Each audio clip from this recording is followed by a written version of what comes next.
is CGTN, China Global Television Network.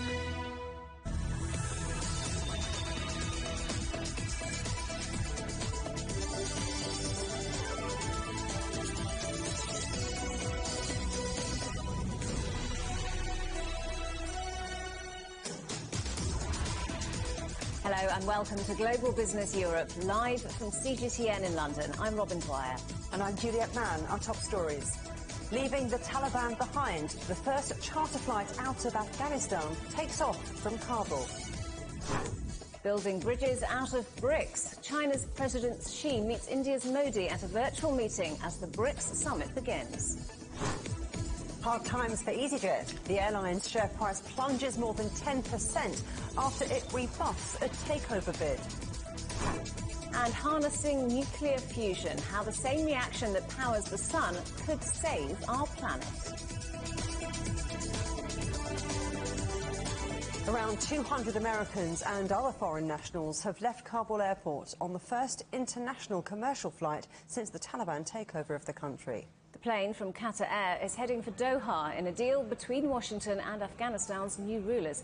It's not known if those flying out are the same group that's been stranded at Mazar-e Sharif airport for almost a week after chartered jets were apparently blocked from taking off. Some of those who left on that flight have been talking about their experiences. My name is Abdullah. I'm from Canada, so we have a flight today, and we are very happy that we've been helped with the Qataris. And this is a good humanitarian job from the Qataris government. And as far as I know, we're going to Qatar, and then we continue our journey from there. I've tried several times during the US evacuation process, but failed to leave the country. But finally, I got an email to reach Kabul airport today. So me and my sister are here, along with our documents, and then we'll leave to Qatar and then on to another country. Well, for more on this, let's go to Kabul now and talk to Zamari Abasin. So, Zamari, what more do we know about who has left on these flights? Hello, Robin. Well, the Taliban have already declared that they have no problem with anyone who wants to flee the country, and the flights, when it's normal, they can go if they have passports and other related documents. We got the reports of the 200 Americans and also some other citizens of the foreign countries that departed from Kabul or Mazar-e Sharif. Yet the Taliban have not said anything formally about this issue, but possibly it will continue. There was a formal meeting of the official of U.S., Mr. Blinken, visited Qatar and then met with the Qatari officials. So that was the result of those meetings, and the Qatari Airways will continue flights according to the more sources that have been in touch with from a Civil Aviation Authority in Kabul. And also there are recent reports from the Civil Aviation Authority in Afghanistan that the Afghanistan aerial lines are now available and safe for any kind of flights through Afghanistan. So that's the recent, and possibly there are much more to come, since we got reports that around 1,500 Americans are still left in Afghanistan, which of 200 already left today. And we have, I've been in touch and contacting the Taliban, but they haven't said officially about this yet. Robin. Zamari Abasin in Kabul, thank you. Afghanistan was high on the agenda as heads of state from the world's leading emerging economies met over video link for the 13th annual BRICS summit. Thursday's talks marked the second year in a row that the summit was held virtually because of the pandemic. The discussions were chaired by the Indian Prime Minister, Narendra Modi. China will host next year's summit, with Chinese President Xi Jinping telling leaders he's looking forward to working together more closely. Next year, China will take over as the chairman of BRICS, and we will host the 14th BRICS summit. We look forward to working with our BRICS partners to deepen all areas of our cooperation and build a closer and more results-oriented partnership to meet our common challenges and create a better future. Ravinder Bauer has more on the summit from New Delhi. The theme this time is BRICS intra-cooperation for consolidation, consensus and also achieving certain goals which these countries have laid out. And Prime Minister Mr. Narendra Modi in his opening remarks clearly said that this bloc actually has been very influential in the emerging economies, and the need of the hour is to cooperate on all sides, all different aspects which impact the people of these countries. Mr. Xi Jinping added in his opening remarks, he thanked Mr. Narendra Modi and his government for fruitful arrangements, and he also mentioned the fact that this is a strong group which should cooperate and which has cooperated despite the COVID which we saw across these nations, especially India and China being impacted due to COVID-19. Of course, lots of things are on the agenda today. They are going to talk about the most important thing, which is Afghanistan. The current situation in Afghanistan is going to impact the region.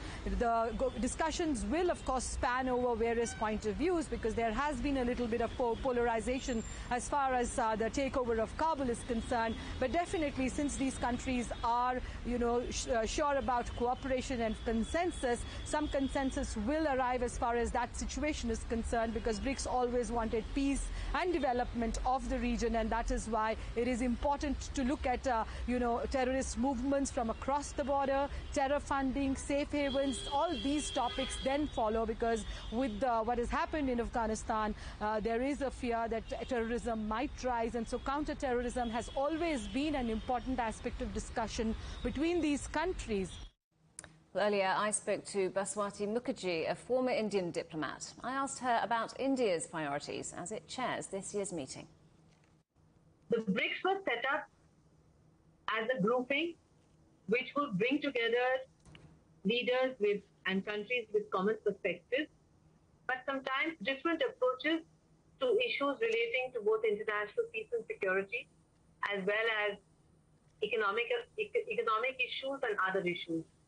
India's priorities have always been to try to forge a common ground between such important countries on both political and economic issues. And for this particular summit, the reform of the multilateral system, for instance, cooperating on counter-terrorism, discussing Afghanistan, and looking at how to manage the pandemic as hopefully it transforms itself from a pandemic to an epidemic, so that we learn to live with it without it disrupting our normal life, the global economic situation, hospitality sector, tourism, etc. So all these are issues which are high on India's agenda, and these are issues which are of common concern to the BRIC leaders. Some may have different perspectives. Indeed, some do, particularly on Afghanistan. But it gives us excellent opportunity to see where common ground can be found. Well, as you say, the members having different perspectives on Afghanistan, but that situation obviously on the agenda. Do you think members are going to be able to find common ground on that? You can well imagine that one of the issues high on the agenda was to share views on what's happening in Afghanistan. The Russians actually have voiced concerns which are quite similar to us in the bilateral meetings we've had, because the Russians are quite nervous of terrorists getting exported from Afghanistan through refugee flows into Central Asia and then on to Russia. So again, these are issues that India would discuss and would reach out particularly to China in the hope that the Chinese would be able to also see the issue from our perspective. Nothing is impossible in a summit of this kind, which is a closed-door affair, and where the leaders can talk frankly with each other on what is troubling them. And Afghanistan naturally is very high on the agenda. And also on the agenda, as you mentioned, the pandemic. India was hit badly, of course, as were some of the other BRICS nations. How do you think they might collaborate on tackling COVID going forward? Well, I think the entire world, including the United Kingdom, was hit by the pandemic. We were hit particularly badly in the second wave because of this Delta variant which came and which caused havoc because of the huge population we have and the special requirements for oxygen. I understand now the main priority, particularly in Africa, is to make vaccines available we would be in a position to be able to export vaccines only after December, when we hope that at least 85% of our huge population would have been vaccinated. That is of great importance to Africa. South Africa is on the table, and that would be, I presume, of great importance also to Brazil. Coming up on CGTN, Chinese tech stocks continue to fall with new curbs announced on gaming websites.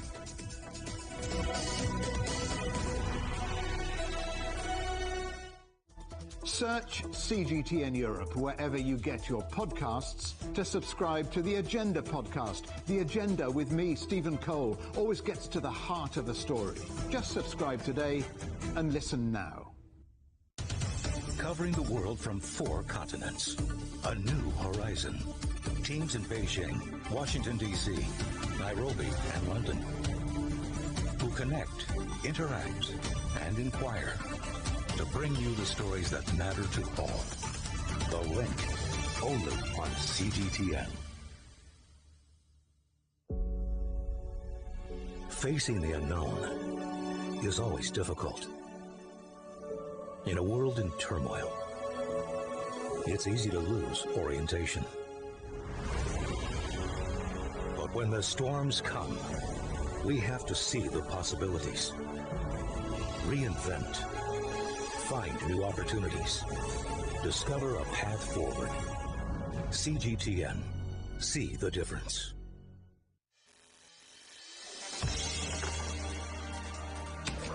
The world has changed under the pressure of the pandemic. For many of us, life is returning to some kind of normal.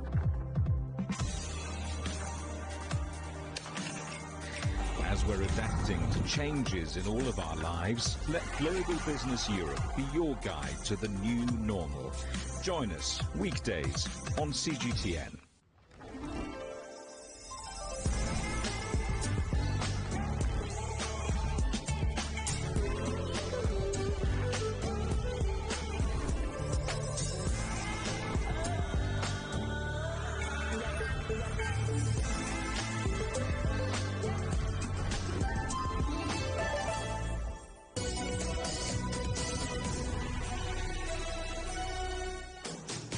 Welcome back. Remember, CGTN is available to watch for free on all the major digital platforms. On Smart TV or online, on Roku, Apple TV, Amazon Fire and Android TV. We're on YouTube, Daily Motion, CGTN.com and the CGTN app. And in the UK, we're available 24 hours a day on Freeview. China's Producer Price Index, which measures the cost of goods at the factory gate, soared to a 13-year high in August. Costs rose 9.5% from a year earlier, up from a 9% increase in July. That's largely down to surging commodity prices as the economy emerges from the pandemic. Shares in Chinese gaming and media stocks slipped on Thursday on reports that Beijing had halted approvals for new games. China's 2 leading gaming companies, Tencent and NetEase, were summoned for talks with regulators to profoundly understand the importance and urgency of preventing minors from online game addiction. Shares in Chinese property giant Evergrande have continued to fall amid fears the company is about to default on $300 billion worth of debt. On Wednesday, the group saw its foreign credit downgraded by ratings agency Fitch after saying it was selling assets and cutting costs in a bid to attract new investment. British supermarket Morrisons has warned that the UK's lorry driver shortage will raise prices for the rest of the year. It points to the lack of drivers as well as higher freight charges and commodity prices. Driver shortages in the UK have led to some empty shelves in recent months. Budget airline EasyJet has rejected a takeover bid, opting instead to raise $1.7 billion from shareholders to help its recovery from the pandemic. The bidder was reportedly Hungarian-based low-cost rival Wizz Air. EasyJet says the unsolicited bid undervalued the company and the bidder was no longer interested in a deal. Well, shares in EasyJet plunged 10% following Thursday's announcement. Let's get more on this with Susanna Streeter. She's Senior Investment and Markets Analyst at Hargreaves Lansdown. Always good to see you, Susanna. Now, look, EasyJet's being coy about the takeover bid that's gone away, although the markets have their own ideas. I mean, the airline's taken these steps to shore up its finances and said it isn't just for COVID stuff, but to help them grow. But might EasyJet get swallowed up by a competitor before it can partner up with anyone else? There is a chance, of course, because of the pandemic effect, it is likely that we will see more consolidation in the airline industry, but whether or not EasyJet will be swallowed up or make perhaps a bid of its own, we'll just have to see. Now, there was intense speculation that it was a rival, Wizz Air, that came forward with this unsolicited offer, and as you say, they were rebuffed, and instead EasyJet has launched this rights issue, wanting to raise 1.2 billion from shareholders to help see it through the crisis, and also, as you say, potentially make changes to shore it up for future growth.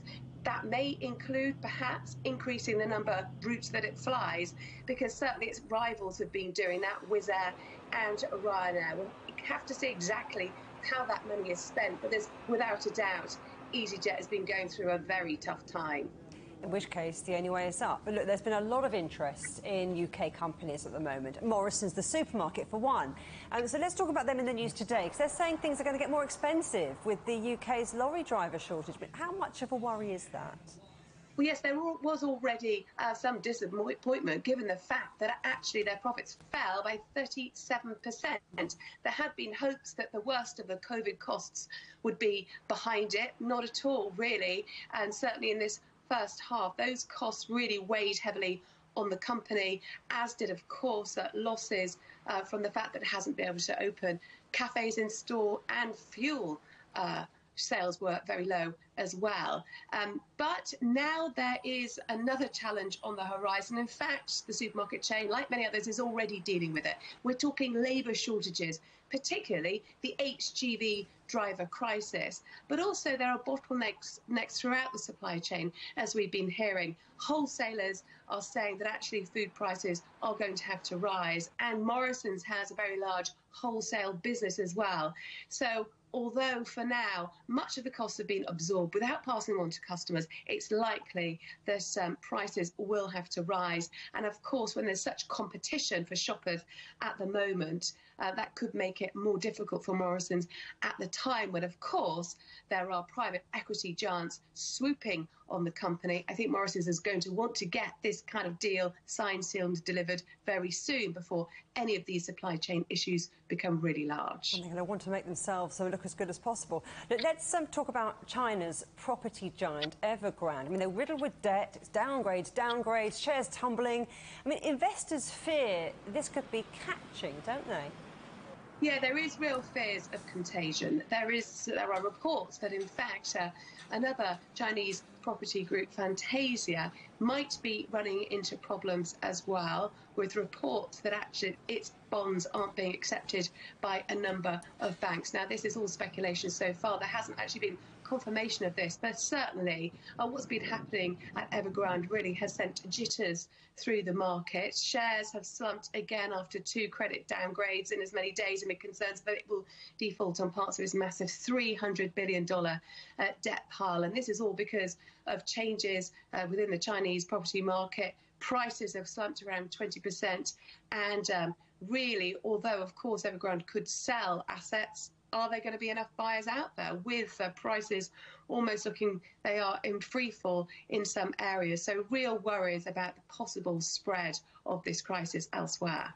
What are investors looking for? I mean, if we look at European markets, you know, they've been flirting with 6-week lows after a really strong start to the week and a good run of things. They've got an eye on the data. All this data coming out rather weak, not surprising. So what do investors want? Well, it's really difficult at the moment because there are 2 things going on. There is this economic recovery, of course, and we heard from the European Central Bank today that actually that recovery was pretty strong, and we've seen inflation rising as well. Now, that is good news, of course, in terms of the pandemic recovery, but then it also means that the European Central Bank is going to start recalibrating its massive bond buying programme. And given that the financial markets are pretty much hooked on this drug of cheap money, that will concern some as well, although, of course, it's not going so far as perhaps the US Central Bank, the Federal Reserve, and the Bank of England, who are likely to start tapering their bond buying programs. But in addition to this, there is this fear, of course, of inflation with all these supply chain issues lingering. So on one hand, we want to see economic growth and this rebound, but we don't want to see inflation running out of control. And that's the tricky situation central bankers have to try and deal with right now. So inflation and tapering, those are the two words of the financial month. Thanks very much, Susanna Streeter.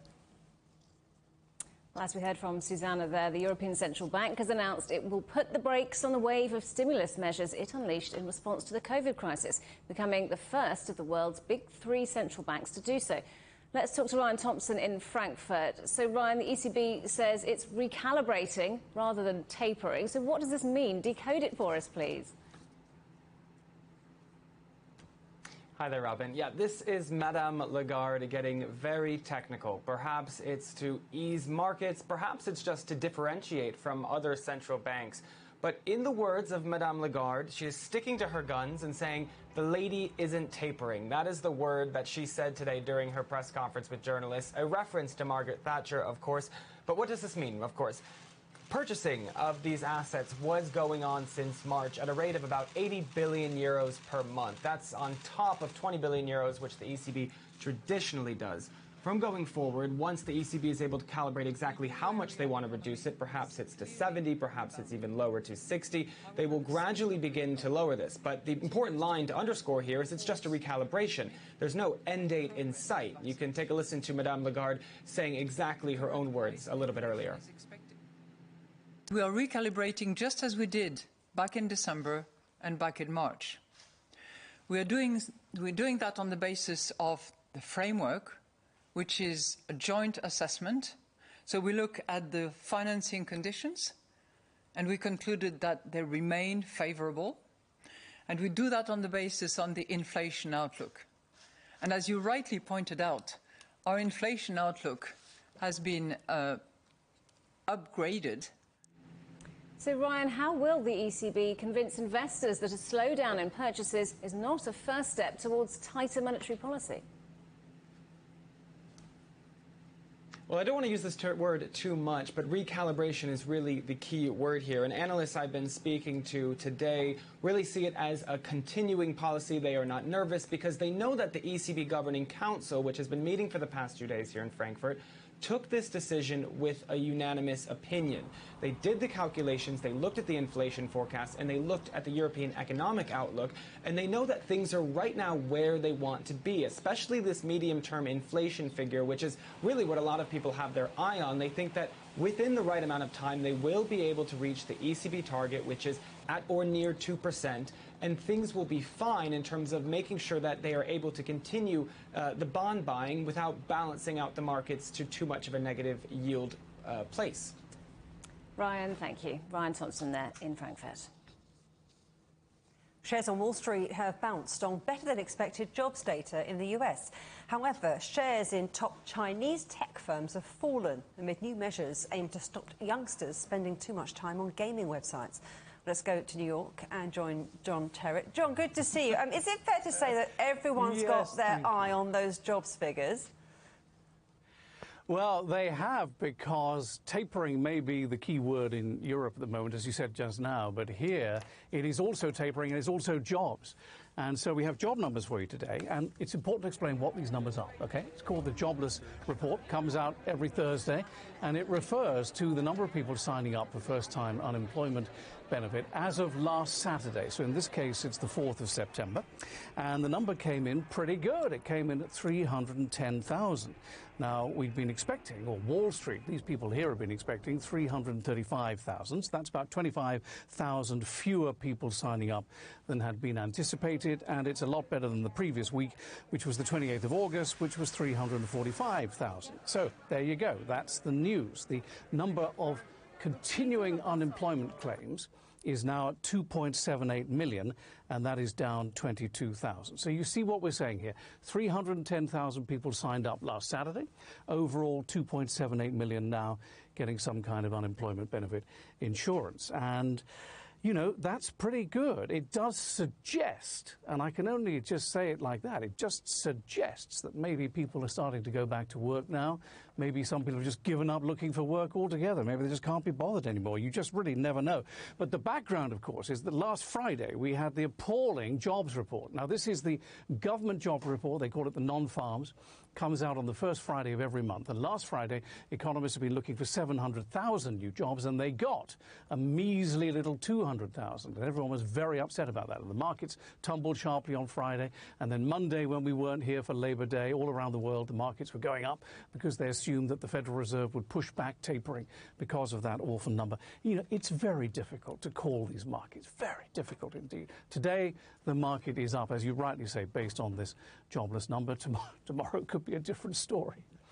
It could, but I want to talk about tech stocks, because traders have been rushing to dump China tech stocks. What's their game? Well, yeah, well, they have been. And of course, the Nasdaq has been on a bit of a tear, you know. It's been on a 4-day tear, and this is basically because this tapering is not likely to happen, or at least it may be pushed back.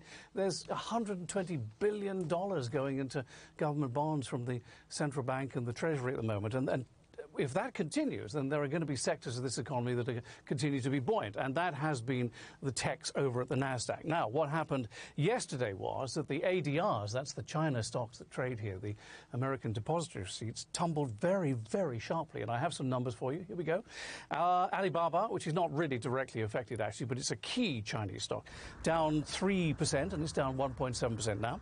JD.com, down 2% yesterday, down 1.4% now. Baidu, down 2%. It's up almost 1% now. Pinduoduo down 3% yesterday. It's down 0.6% now. And the two that were really affected were Tencent, which was down 8% in Hong Kong and is now down 3%, and NetEase, which is down 11% and is now down 2.6%. It's a $60 billion rout, this, and it's happened simply because it is reported that Beijing called in some of these companies, Tencent and NetEase especially, and sort of wagged a finger and reminded them of the new restrictions on the kiddywinkles playing on their games, which is going on in China at the moment.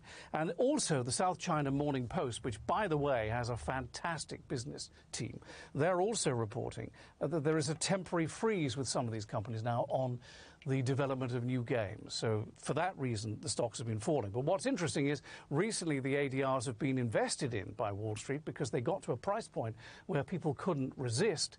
And the adults in the room realize that whatever happens, it's unlikely that these companies are actually ever going to completely go away. They'll always likely be there because they're such big and exciting companies. You know, Wall Street thought that the crackdown, as we call it here, was beginning to cool off. Well, yesterday they had a bit of a shock. We'll see where we are tomorrow. We certainly will. John Terrett, always good to see you, John Terrett, in New York. Coming up on CGTN, frantic attempts by Afghans in the UK to save relatives trapped in Afghanistan as the Taliban completes its takeover.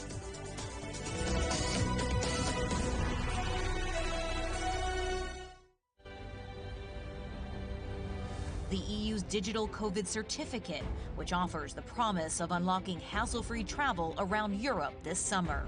In less than 2 weeks' time, the Czech border will also open to all EU and Serbian citizens. 4.4 million Hungarians received their first dose of COVID vaccine. 18 and over can receive a COVID-19 vaccination, but it does come with conditions.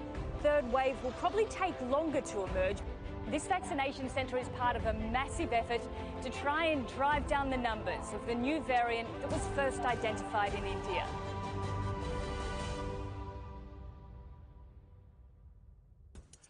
On the agenda with me, Stephen Cole, we look up into space. We look down into data. We look at debt.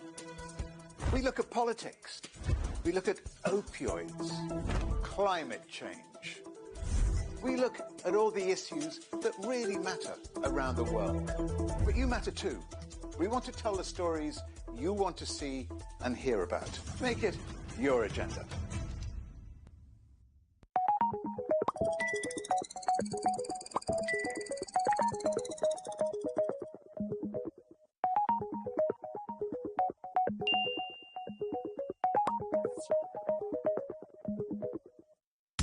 Roger, making a last clear. we can try out the wild and crazy ideas. Nothing can stop an idea whose time is coming. This idea is coming. I actually feel quite comfortable in isolation. We should all be very basic when we're trying to save the world.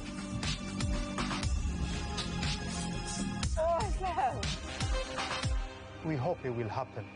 We have to live in hope. The agreement is signed. But what is the real deal now the UK has left the EU? For trade, for business, for the city, for ordinary people. Make sense of Brexit with CGTN.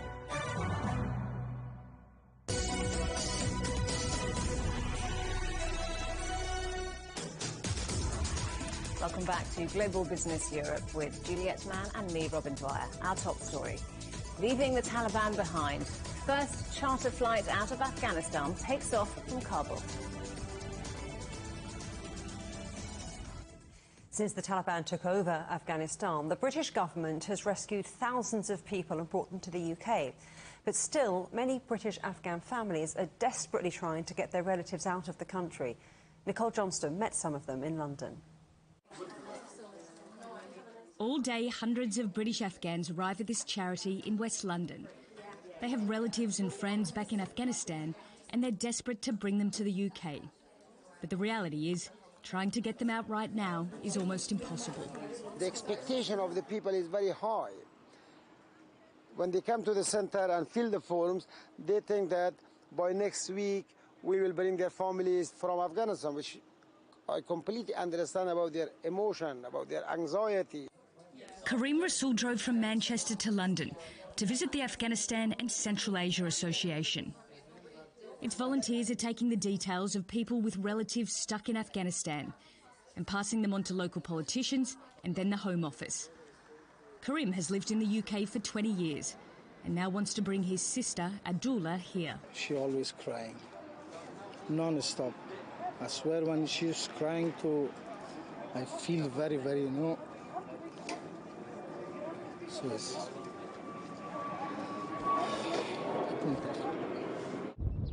The family is originally from the Panjshir Valley, the last holdout of resistance to the Taliban. This week, the Taliban claimed full control of the region, but resistance fighters say they still hold strategic positions. Do you think the Taliban has changed at all? No, John. No, never change. So far, the British government has evacuated 15,000 Afghans to the UK. Around 8,000 are eligible to stay because they worked for the British military or the government. Others will arrive as part of a new settlement scheme for Afghans. And this organisation is taking donations from businesses and the community to help them. So far, this charity has delivered 2 container loads of food, clothes, toys, toiletries and baby products to newly arrived Afghan refugees. These families are staying in quarantine hotels all over the country, and many of them arrived with absolutely nothing. So they're starting their lives all over again. Tul and the family have a 4-hour drive ahead of them. He says he'll do whatever it takes to get his sister out of Afghanistan, but understands it could take years. Nicole Johnston, CGTN, London. Some students in Afghanistan are returning to school as the new term begins. With the new Taliban government now in power, Swan Chen looks at how different student life is. Boys and girls in the same classroom. Female teachers taking classes. The junior years of the GAM School of Excellence in downtown Kabul appears to be unaffected by the political turmoil that has engulfed Afghanistan. It reopened its doors to students less than 2 weeks ago. The Ministry of Education said students of grade 1 to 6 can return, so we have resumed the operation of the elementary department. The school was forced to shut down amid the chaos in the Afghan capital as the Taliban took over. However, older children attending its middle school and high school departments are still waiting for the green light from the new interim government to reopen.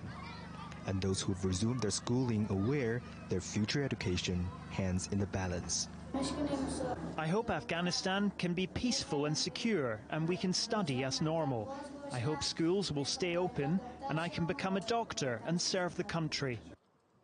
University studies in Afghanistan have also resumed this week. Attendance is strikingly low, with many students either afraid to return or having fled the Taliban's takeover. During the hardline Islamic group's rule in the 1990s, girls were banned from school and women were denied employment. So it's a relief for many female students that they can still attend classes. But they have to wrestle with new restrictions, including segregation from their male classmates. It was better in the past. What's going to be solved through a curtain? The girls and boys are together in the halls. They are together in the streets. Female students now must only be taught by female teachers or older men and use a separate entrance. They must also end their lessons 5 minutes earlier than men to stop them from mingling outside. The wearing of hijabs is mandatory. This situation will harm women more. It will have a severe negative impact on their motivation to study, and they will feel that tomorrow they will be treated in the job market the same way. The Taliban has repeatedly said in recent weeks that women's rights will be honored in accordance with Islamic law.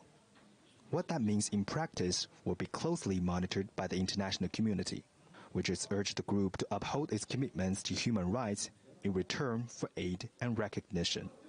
Quan Chen, CGTN. Poland's Senate has rejected a planned law on foreign ownership rules on media firms. The proposed legislation would have amended Poland's Broadcasting Act, preventing companies from outside the European Economic Area taking control of Polish radio and television stations. Penelope Liusz is in Budapest. Penny, what will the impact of this ruling be?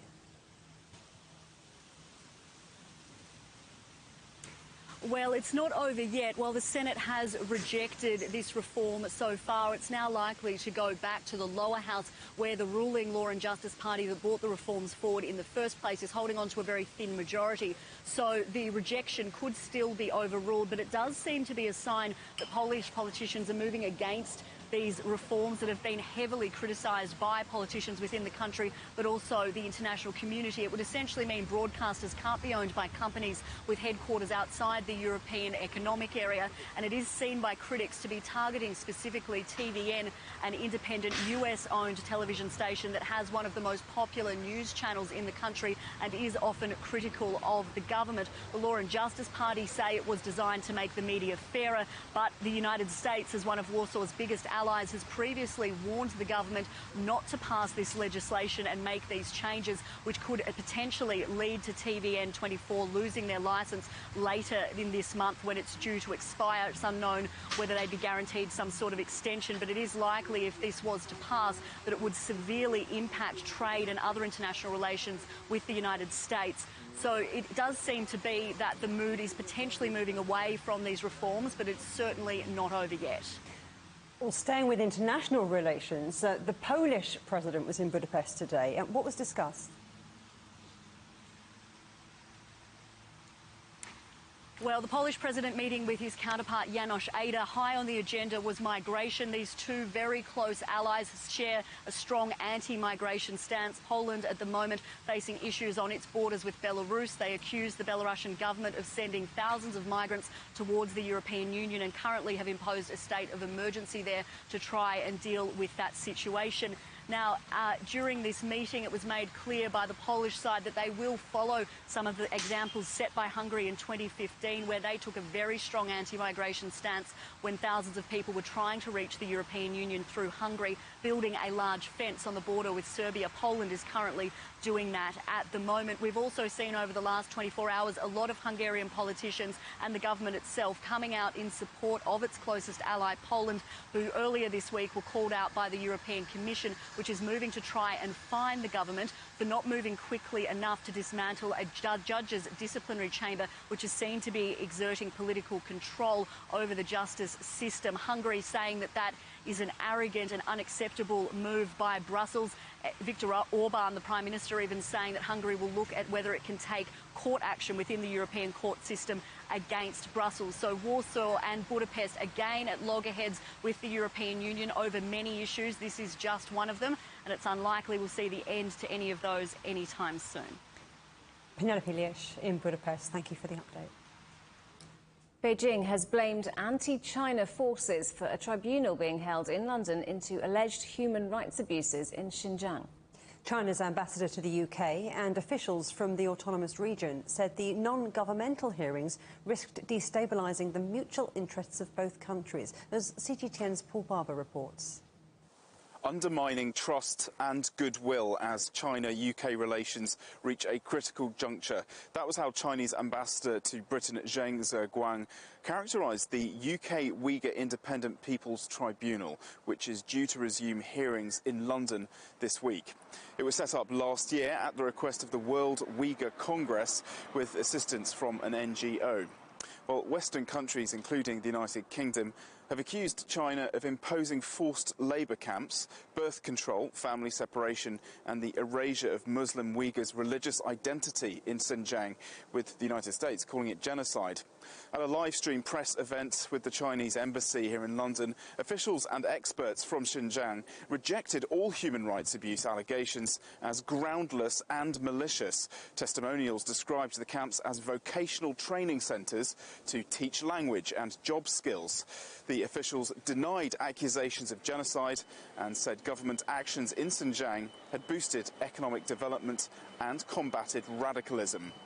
Ambassador Zheng said that before coming to the UK, he had visited Xinjiang and was impressed by the quality of life and economic development. He called on the British government to stop the tribunal hearings or risk hurting the interests of both countries.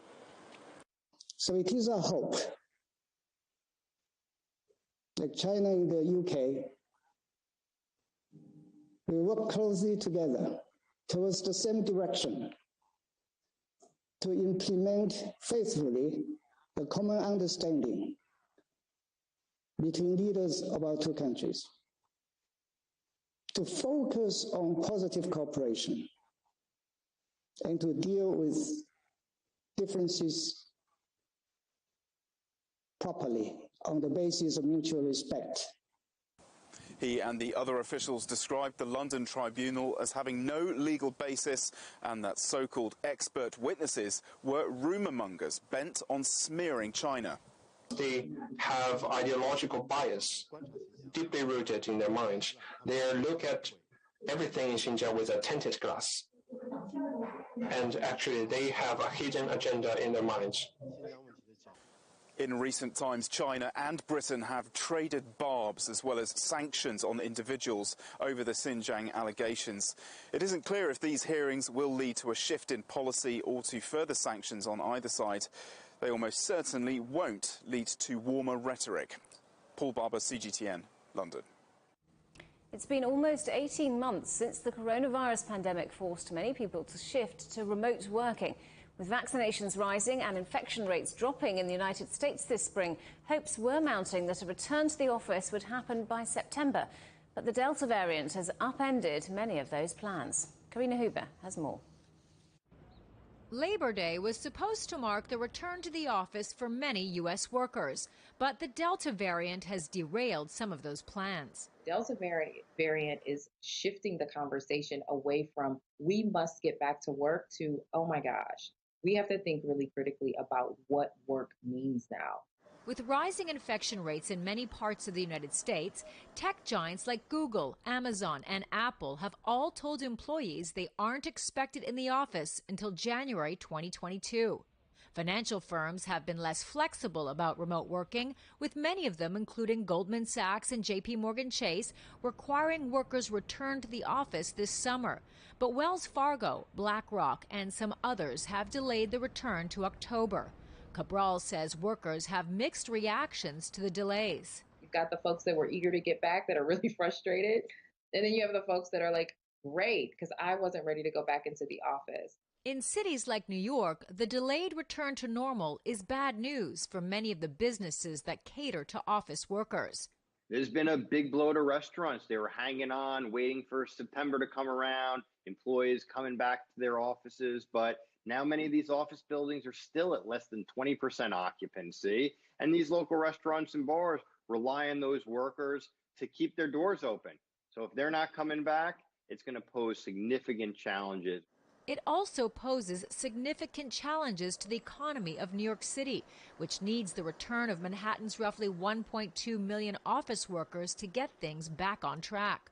Officials in some cities and states have mandated the vaccine for government workers. They hope more in the private sector will do the same to lower the risk of infection and encourage more people to return to the office. Karina Huber, CGTN. France has warned the UK against financial blackmail after Britain said migrant boats could be turned back while crossing the English Channel. The UK government has confirmed that a border team's been training to intercept boats and send them back to France, but the plan still needs final approval. France's Interior Minister, Gérald Darmanin, said Britain must respect international commitments and not break maritime law. Migrant crossings from France to the UK have risen in recent months. North Macedonia's government has held an emergency meeting after a fire gutted a COVID-19 field hospital, killing at least 14 people. The blaze happened overnight in the western city of Tetovo, where the hospital had been set up following a recent spike in infections. Prosecutors have launched an investigation and the death toll is expected to rise. Pyongyang has celebrated the 73rd anniversary of the foundation of the DPRK with a nighttime parade. This year, the focus of the event was on symbols of the country's anti-coronavirus efforts. Kim Jong-un was in attendance to see the Worker Peasant Red Guards march through Kim Tu-sung Square at midnight. The Guards are the country's largest civilian defence force and have around 5.7 million. Unknown gunmen have reportedly raided a village in Nigeria's northern state of Kaduna, kidnapping about 18 people, including children. Nigeria has seen a wave of mass abductions, mostly occurring in its northern region. Correspondent Philihaza reports from Abuja.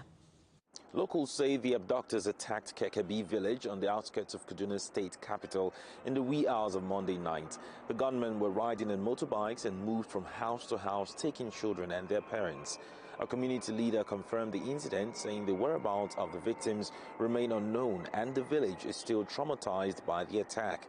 The police command in Kaduna is yet to comment on the matter. This is one of many attacks the country has witnessed recently. Since December last year, more than 1,000 students and scores of people across the northern states have been abducted. The Kaduna state government has, like and other neighboring states, has imposed strict measures for transportation. Motorcycles have been banned in many parts of the state and movements at odd hours restricted. Nigeria's President Muhammadu Buhari has also ordered all the security chiefs to end kidnappings and other forms of insecurity across the country. Phil Ihaza, CGTN, Abuja.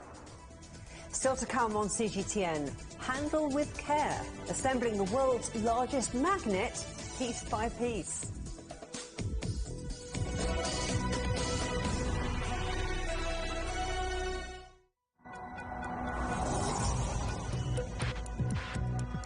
Each day, there are millions of stories. Each one can open new perspectives, new possibilities. Wherever you look, we are there. To see, discover, explore. We put the pieces together to find what really matters to you. All around the world, all around the clock. Our reporters are at home across the globe. From our headquarters in Beijing and production centers in Washington, Nairobi, and London, China Global Television Network. Stories from across the globe, reaching people across the globe. CGTN. See the difference.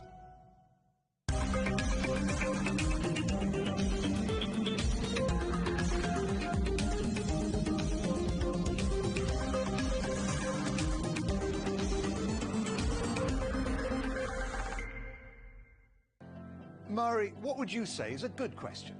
Stephen, I'd say it's one where there's always more than one answer. The Answers Project is a new podcast series from CGTN Europe. With me, Stephen Cole. And me, Mari Beveridge. In each episode, we'll take a complex question. And with the help of some of the world's foremost experts, shine light on some of the answers.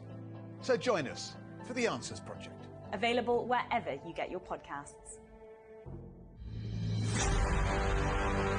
The fight against poverty has suffered a setback.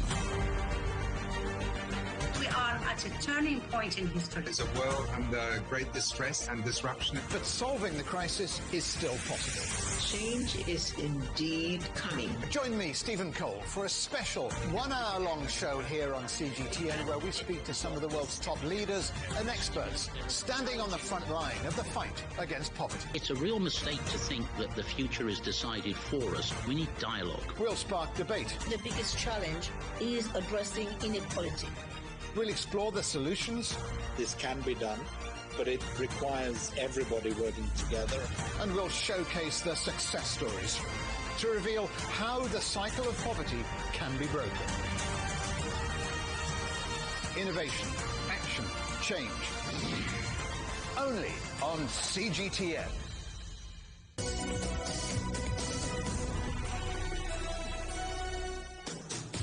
Welcome back. The pandemic has shown how fragile global food supply chains are, with many supermarkets and restaurants in almost every country having experienced food shortages. At the same time, 1/3 of all food produced each year is wasted or spoiled before it can be eaten. That works out as an estimated $1.3 trillion worth. Yesterday, I spoke to Tessa Clark, who's the co-founder and CEO of Olio, which is a mobile app for food sharing aimed at reducing food waste. Olio at its heart is a neighbour-to-neighbour food sharing app, and also you can use it to give away other household items too. Over the past couple of years, though, we have developed into a sort of a B2B offering whereby we enable large retailers and contract caterers to have zero food waste locations. And so how that works is we have 30,000 volunteers who collect and redistribute the unsold food at the end of the day from businesses such as Tesco, Compass Catering, Booker, Pret-a-Manger, etc. And our service enables those businesses to have zero food waste locations. And the pandemic has really highlighted the issue of food insecurity, hasn't it? Why are initiatives like yours needed? So unfortunately, we do have these twin evils of food waste and food insecurity coexisting and both growing very rapidly. Olio's solution is all about marrying together digital technology with empowered citizens within their local community. And that's an incredibly scalable way to solve both of those problems. So we've seen gaps on the shelves in the UK due to supply problems with similar scenes in other countries. How can cutting food waste help? So it's shocking to believe this, but globally, 1/3 of all the food we produce each year gets thrown away, and the same applies in the UK. So very simple logic, but if you were to throw away less food, then that would sort of flow back up through the supply chain and could play a really significant role in helping to relieve some of the pinch points that we've got. So obviously not throwing away food is the key point, but what steps can businesses take to try and reduce waste? Is there an argument for losing use-by dates, for example? We definitely think that there is some merit in revisiting date labelling, in particular looking at what products use-by dates are applied to. And a number of retailers in the UK have actually stopped putting use-by dates on certain products that could actually suffice with a best before date instead. And most certainly we have been part of conversations at an industry level, looking at best before dates and what value they really do add, or whether they contribute to greater confusion in this area. And as a result, we end up with more food waste than any of us want or need. There's research suggesting that high-income countries waste as much food as sub-Saharan Africa actually produces. How do you think we can try and even out that inequality? So you're absolutely right. The amount of food that's wasted in the Western world is shocking. So the food that we waste could, or a quarter of the food we waste, sorry, could feed all of the 800 million people who go to bed hungry each day in the world. And for businesses looking at food waste, the first thing I would recommend is to just measure your food waste throughout every step in your supply chain and operations. The next step then is to kick off a suite of projects to look at how you can reduce that food waste. And we are finding that many businesses are reaching the inevitable conclusion, which is that they need to work with Olio and our sort of hyper-local community-based solution if they want to achieve that final step, which is getting to zero food waste stores and locations. And that is critical because businesses are on the race to net zero. They're trying to implement their ESG goals. And just as importantly, their customers and their employees are calling time on food waste.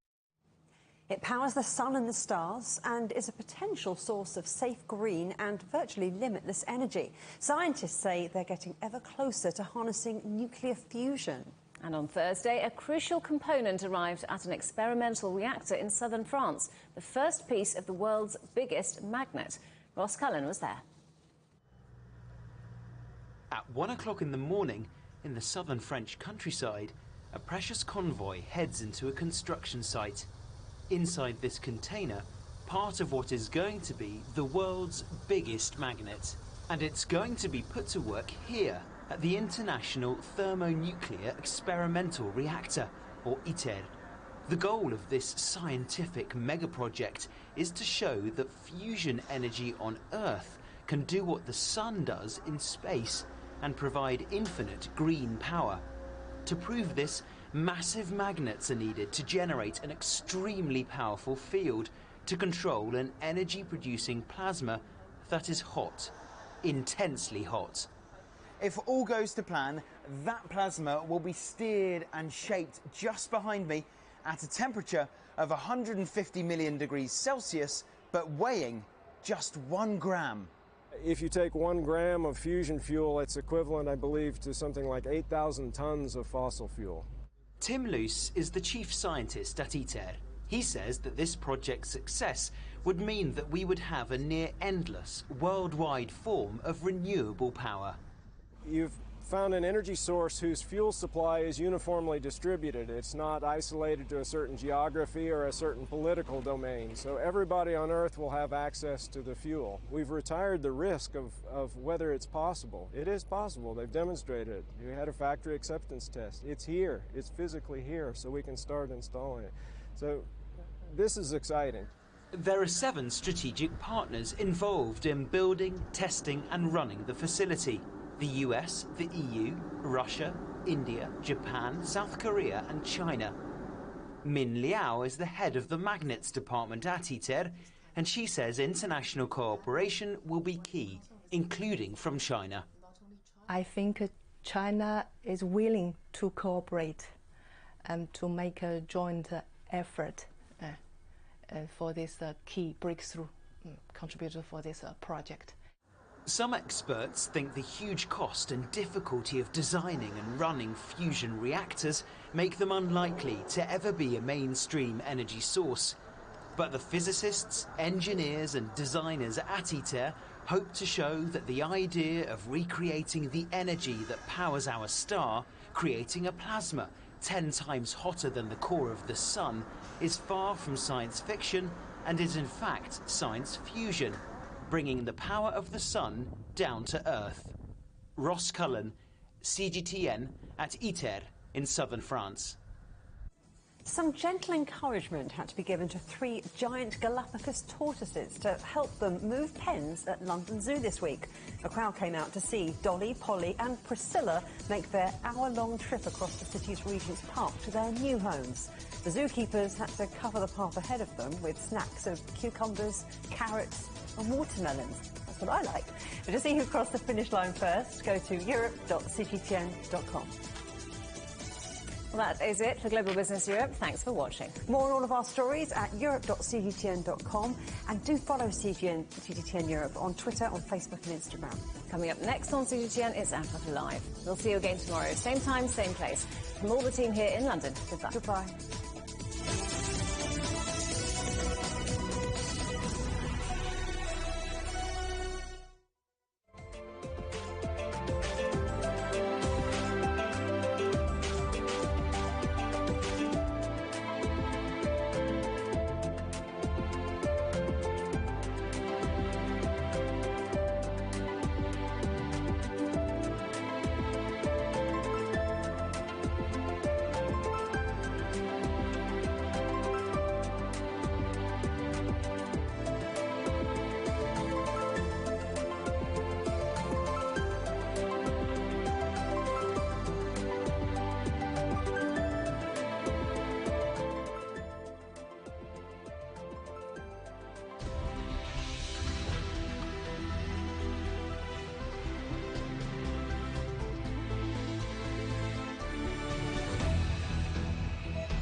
This is CGTN, China Global Television Network.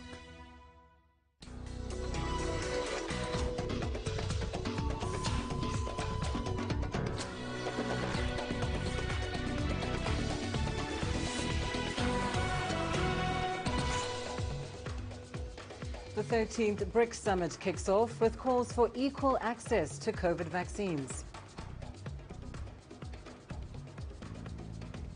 ECOWAS mediators due in Guinea to meet the coup leaders.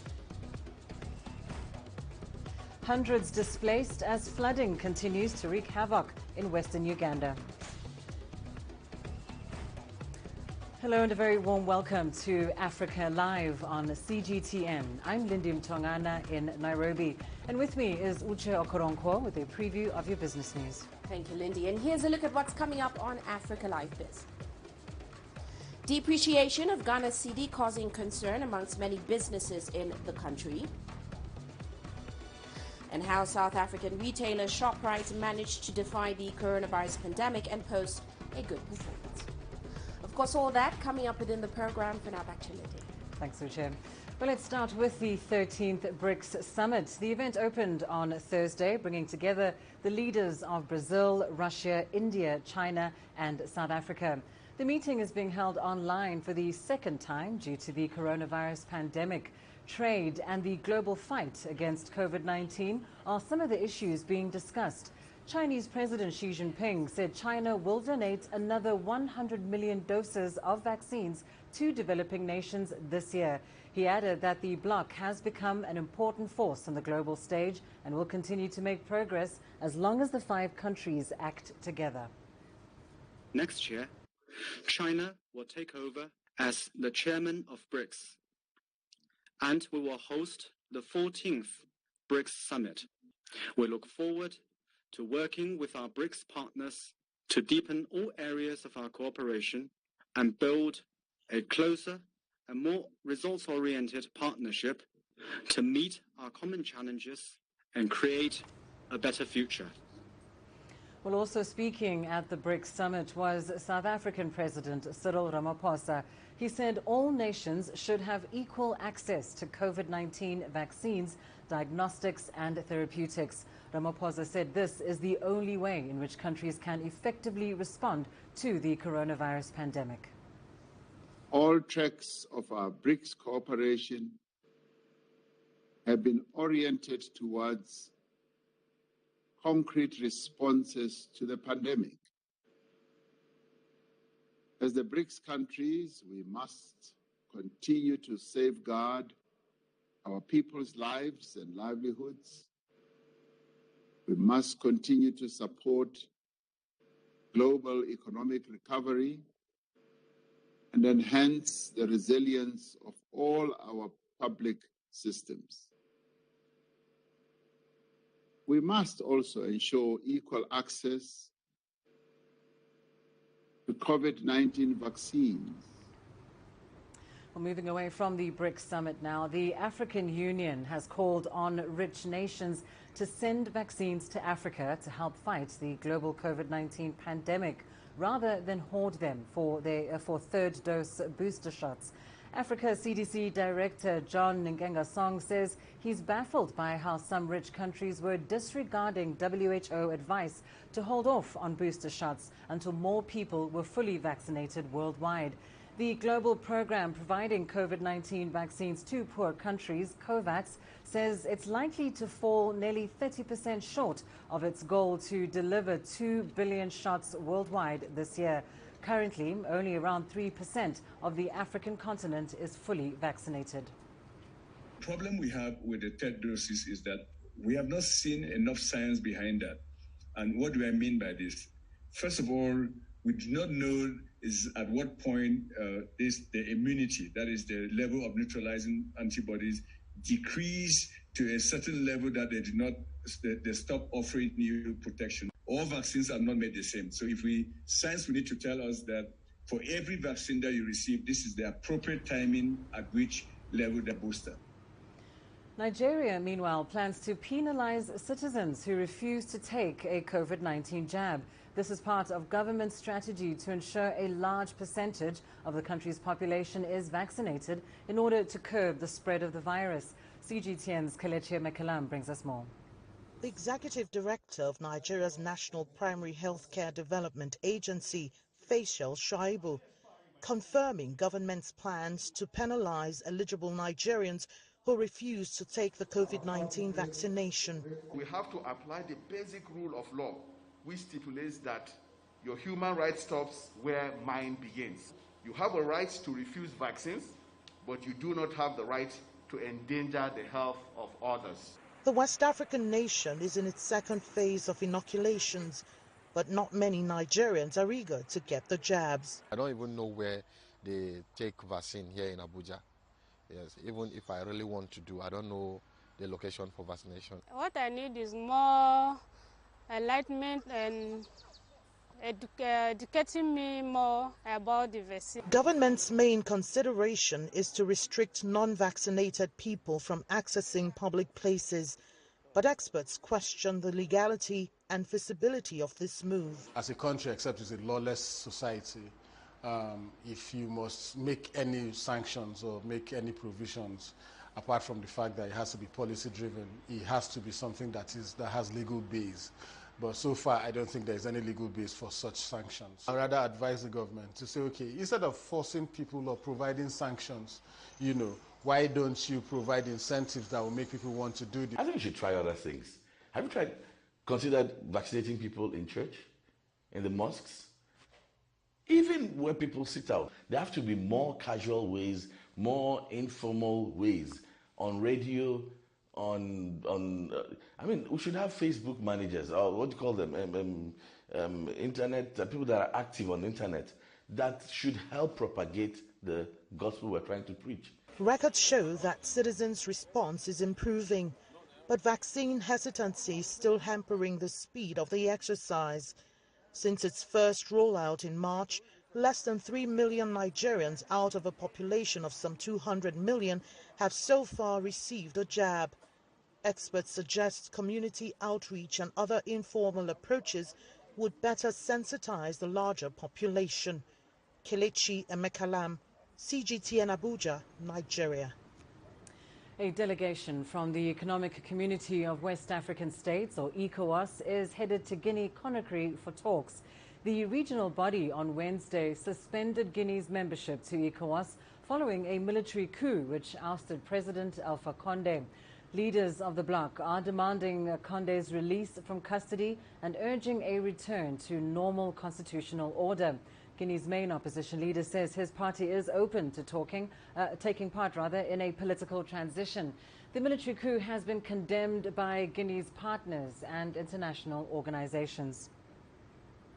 Meanwhile, uncertainty reigns as the country's airport sits quiet amid signs of an economic slowdown. Desiree Canon reports.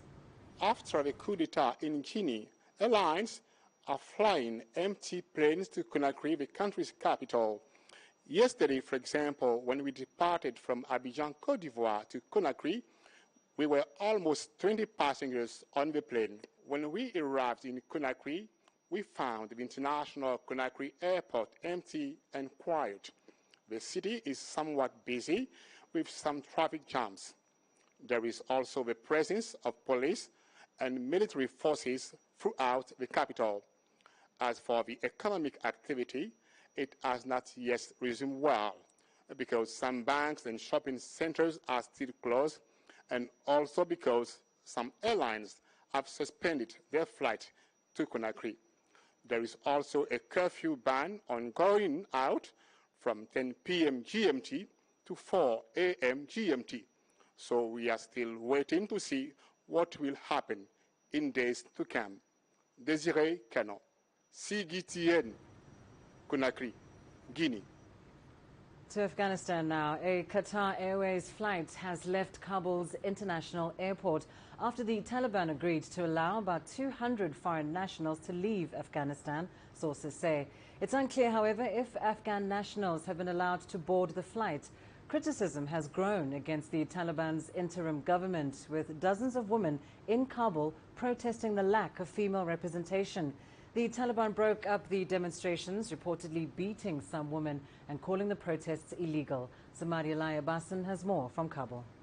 There were some reports and also some videos gone viral. The Taliban were beating journalists and also the women and girls, those who were protesting. All of them are the minorities, ethnic groups of Afghanistan, the Hazara, and they were claiming there is no representative of them at the Taliban at interim government, when Taliban say it's not finalized and there are vacant positions, yet they haven't cleared they will allow anybody to be included from the foreign government or anybody that has been involved at the ethnic groups or the parties. But Taliban seems to be not sharing the power. They do not trust all of these parties, and they say they are the failed formulas and faces which will never be allowed.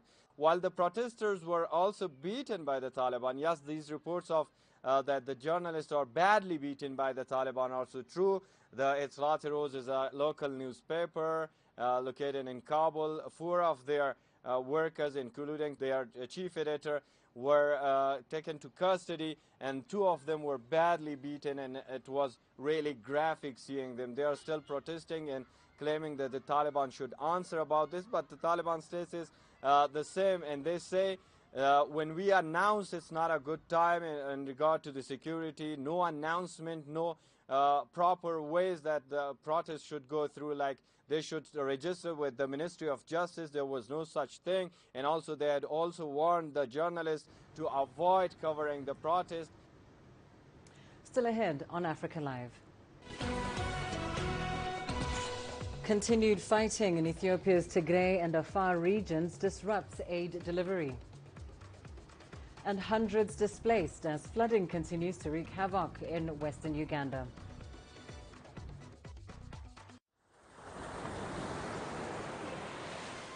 The East China Sea, home of dream seekers, where China's hub for reform and opening up connects with the maritime Silk Road.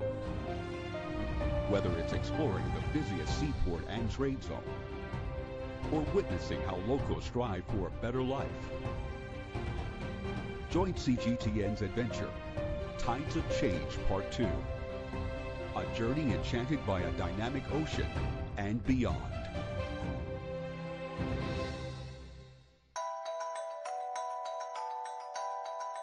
In July 2020, when a bulk carrier ran aground in Mauritius, local fishermen were among the first to propose solutions, but the government preferred to wait for foreign specialists to arrive. Là, nous pouvons dire, mais ça bateau-là, mais bien faire des mortiers. Tout le monde peut poser question, est-ce que ça bateau-là capable de faire des affaires? Nous disons oui, marée basse, d'une rentrée, mais avec une marée haute, les vous bien plairait sur outil. In the meantime, the ship split in 2, spilling an estimated 1,000 tons of oil into the pristine ecosystem. But anger was mounting with the government's delayed response, and the protests soon grew into a national movement.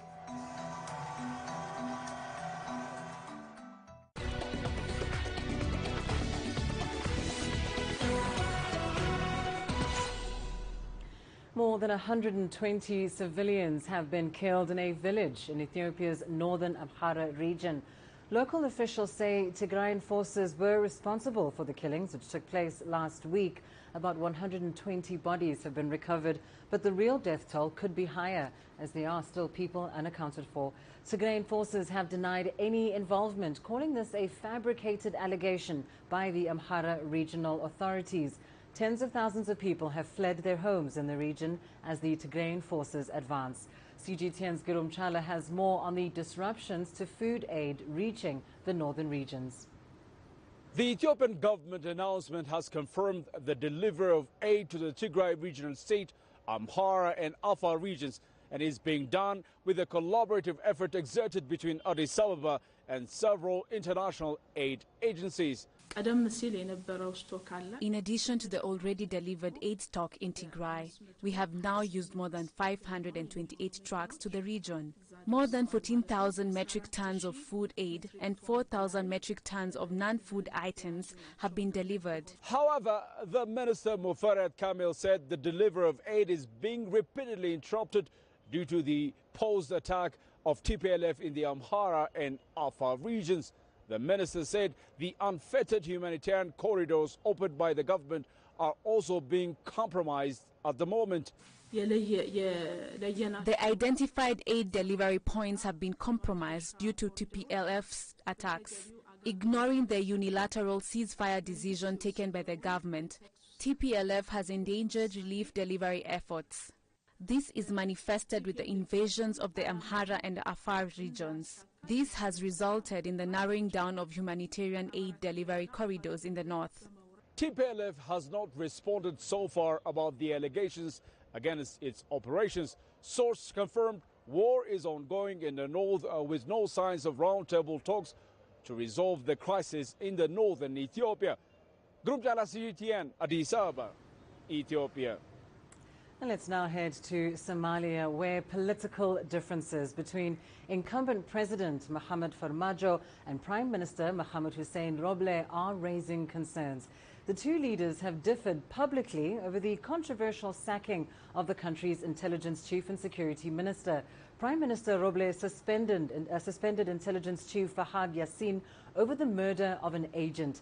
However, the president appointed another person to the position without consulting the Prime Minister's office. He termed the move as unconstitutional. Well, freelance journalist Mohammed Kayi Mohammed is standing by for us in Mogadishu for more on this. Mohammed, why have relations between the Prime Minister and the President deteriorated so quickly? Well, as you said, the deterioration of the relations between these two Somali leaders is linked to the suspension of spy chief, former spy chief Fahad Yassin, who is now the National Security Advisor, after he failed to deliver a report upon request from the Prime Minister on the missing of the female spy, Ikran Jalil, who has been missing for the past 2 months. Now, the President rejected the suspension of the spy chief and urged the Prime Minister to continue his work on on progressing the elections. So the tension is linked on this issue. Now, the Prime Minister appointed a new internal security minister today, escalating the tension between the two. Now there is ongoing mediation of efforts between the president and the prime minister now, but also there is tension on the ground about the possibility of conflict, escalation of conflict between these two. And Mohammed, of course, there are people that fear that this conflict between the two leaders will throw an already fragile electoral process into deeper peril. Is there that same feeling on the ground? Yeah, there's a lot of concerns on the ground, both from the citizens and the political leaders, especially from the opposition, that say that this unnecessary tension between the two offices, that is the presidency and the prime minister, could jeopardize the already gains made in the elections, because next week there is scheduled elections of the remaining 19 members of the upper house and the elections of the 275 members of the parliament before the presidential elections in November. So now this tension between these two offices is now making possible division within the security sector and other institutions which are heavily involved in the planning and organization of the crucial elections in this country. Mohammed Kayi Mohammed, thank you so much for that update, joining us there live from Mogadishu. Now, the dramatic spread of COVID-19 has disrupted lives, livelihoods, communities and businesses worldwide. In Uganda, some private schools, faced with no hope of opening soon, have decided to close permanently or change business models altogether. The lockdown restrictions by the government to limit the spread of COVID-19 have kept schools closed for almost 2 years. CGTN's Michael Baleke has more.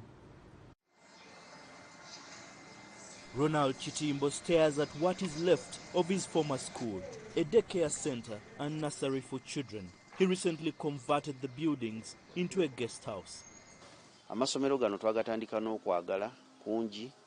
started this school because of my love for education. I think we have done a good job to train and change the lives of Ugandan children.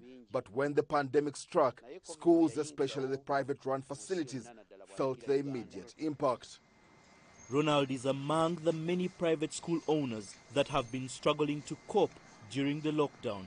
He says even before the pandemic, some schools had long been on a shaky financial footing. But with no hope of opening soon and no government bailout plan, school owners like him decided to think of alternatives. I got a bank loan to expand the school, to start a primary section. This daycare center was my backup plan to pay back the loan. But we have been closed for 2 years. I had to think of another way to get money, instead of losing my property to the bank. Asha Kebirungi had just invested in this school a year ago, but the pandemic hit before she was able to recoup any of that. Instead of closing it permanently, she has decided to make use of it in a different way. The idea did not go down well with her landlord. I explained to her. I told her the situation is alarming. I want to get your money. She's slowly expanding this into a full-blown poultry farm. About 15 children occupy this classroom on a normal school day, but Asha has converted the space into a chicken house, growing about 100 meat birds for sale to sustain her family and also pay rent for this facility until school reopens. The government in Uganda considers schools super spreaders of the COVID-19 disease, and it has set conditions to vaccinate all teachers before schools can reopen. Several vaccination centers have been set up exclusively for teachers. I took the initiative to come get vaccinated so that when schools open, I can start work. We need to get back to work. We miss our children, and I believe they miss us too. It's been a long time.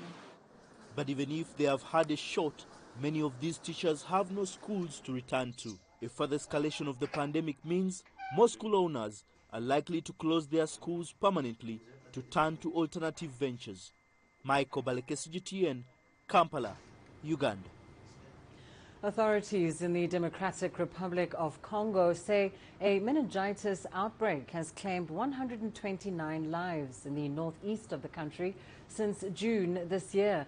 More than 260 cases of the disease have been recorded in Topo province, raising fears of a wider epidemic. CGTN's Chris Ochambringa has more from Kinshasa. The tests conducted by health experts detected a type of bacterial meningitis in northeastern DRC that has the potential to spread rapidly. Health officials have deployed emergency teams in Kisangani, Banalia, and other communities affected by the outbreak. More than 100 patients are reported to be receiving treatment at home and in health centers. The World Health Organization has provided medical supplies and plans to deploy experts to support the local health workers. Meningitis is an inflammation of the membranes covering the brain and spinal cord. It's transmitted among people through droplets of respiratory fluids of infected people. People of all ages can catch the disease, but it mainly affects babies, children, and young people. Meningitis outbreaks have occurred in several provinces of the DRC in the past. In 2009, an outbreak in Kisangani infected 214 people and caused 15 deaths. The DRC's health system has been battered by more than 2 decades of conflict. International organizations are supporting the government to curb the spread of the disease. Chris Ochambringa, CGTN, Kinshasa, Democratic Republic of Congo. Flooding in western Uganda has displaced hundreds of residents. Several parts of the country are currently experiencing heavy rains, and there's growing concern about the days ahead. Leon Senyange has more. Around 270 people have been displaced from their homes after heavy rains this month caused extensive flooding in Kasese district, western Uganda. The flooding forced the nearby river Nyamwamba to burst its banks. This is all that is left for residents like Cleophas Simwe to to pick up on. It was terrible, terrible. That's why you are seeing all these stones. Here has been houses, they are all swept. Heavy floods are common in this area during the rainy season. The threat has continued to worsen. The clouds are getting darker up the mountain and the rain could pour anytime soon. That is worrying because the water flowing down through this valley washes away anything in its path. The floods have disrupted the food security and supply chain in the region. The Red Cross says humanitarian aid is needed, with evacuees requiring items such as food, medicine, and clean water. There are enormous needs on ground, and of course we look at where these people are going to be at the moment, because some houses are completely destroyed. That means they need to reconstruct the houses if they are to go back. In how much time do they have the resources to even put up the houses again? Despite the dangers, some residents have insisted on staying in the affected areas. They say they have nowhere to go. Many of them are born here, so they don't know, they don't have any plan to go, because your land is here, your place, you are born there, now where are you going to go? Officials warn that the flooding is not over yet, as more rainfall is expected over the coming days. For Wasimwe, it is survival that matters now, regardless of the imminent danger. Leon Senyange, CGTN, Kasese, Western Uganda. Let's now go to Uche for your latest business news. Thanks, Lindy. And coming up on Africa Live Biz. Depreciation of Ghana's cedi causing concern amongst many businesses in the country. And how South African retailer ShopRite managed to defy the coronavirus pandemic and post a good performance.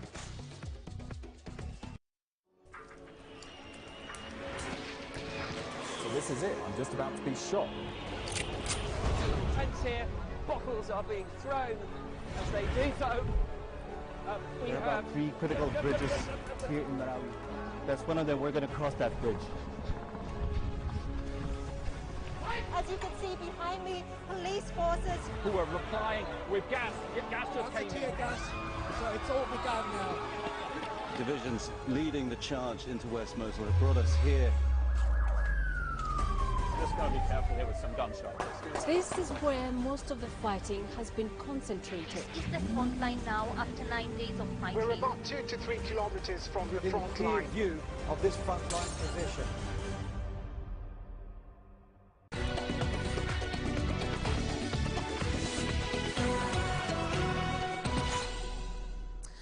Let's start off in Ghana. The depreciation of the country's currency, the cedi, against the US dollar is now taking a toll on many businesses. The cedi has lost more than 1.6% to the US dollar this year. That's its highest depreciation in 3 years. Now, some analysts are predicting it will fall by 3% more by the end of the year. Traders want the government to step up its efforts to stabilize the currency. Here's CGTN's Nabil Ahmed Rufai reporting from Accra. Nana Owusu sells building materials. He says his business was hit hard by the COVID-19 pandemic last year. A lot of customers hold on. We even do follow up the project we are doing at first. They said, oh, no, unless the pandemic or like we see a change in the system, without that they can come and buy the building material. So in this case, our sales, it was not moving at all. Now Owusu's business is starting to pick up as Ghana's economy tries to recover from the pandemic. But the prices of building materials have gone up. A bag of cement was sold at $5.80 in January. It is now selling at $8.25. Cement producers say they've had to increase the cost of the product because the prices of raw materials, which are mostly imported, have shot up. Analysts link the hike to the depreciation of the cedi against the US dollar. If the currency depreciates, it hurts importers because now they import at a higher cost because they need more local currency to exchange for the same amount of foreign currency. And so their cost of operation goes up and they can pass that on to consumers and it makes cost of living higher. In 2018, 1 cedi bought you $1. Now, you need 6 to buy that same dollar. There are a number of factors at play, the biggest of which is capital flight. Investors have pulled large sums of money out of the country, concerned over its fiscal health and the government's budget deficits. Ghana has received $1 billion from the International Monetary Fund to boost its economic recovery. While this will help shore up the central bank's foreign exchange reserves, some analysts say it won't reverse the depreciation of the cedi entirely. Whilst there is that support, you don't expect all of it to be pumped onto the market. So there's still some small room for some strategic intervention and some allowable depreciation. Then, of course, we expect the Ghana Cocoa Board to also do its annual syndicated facility, which will also bring over $1 billion into the economy. And then we also are looking forward to whether the government would be able to close or conclude its planned sustainable bond issuance before the end of this year. Analysts say the cedi is likely to further depreciate against the US dollar, but many traders like Nana Owusu want steps taken to improve the country's economy so they can reduce the cost of doing business. Nabil Ahmed Rufai, CGTN, Accra, Ghana. Meanwhile, ShopRite, Africa's largest supermarket retailer, released an impressive set of full-year results, and that's despite a tumultuous year with COVID-19. Now, the group posted an 8% rise in sales and a whopping 24.6% rise in furniture sales. Here's CGTN Sumitra Naidu speaking to ShopRite CEO, and she filed this report. ShopRite has always positioned itself as a low-cost, value-for-money supermarket chain. The retailer thrived during the pandemic as customers looked for just that, the basics at lower prices. We've got very good momentum at the moment. There's good innovation all around in the business. Very pleased with the volume growth that came out, the margin that was achieved, and still staying true to ourselves in the sense that staying the lowest price supermarket in South Africa. Just as the pandemic hit in 2020, ShopRite launched its delivery service 60/60. In just a few months, over 5 million shoppers signed up. The service is proving a major success, even as restrictions eased, allowing shoppers to return to stores. Interestingly, furniture sales jumped 25%.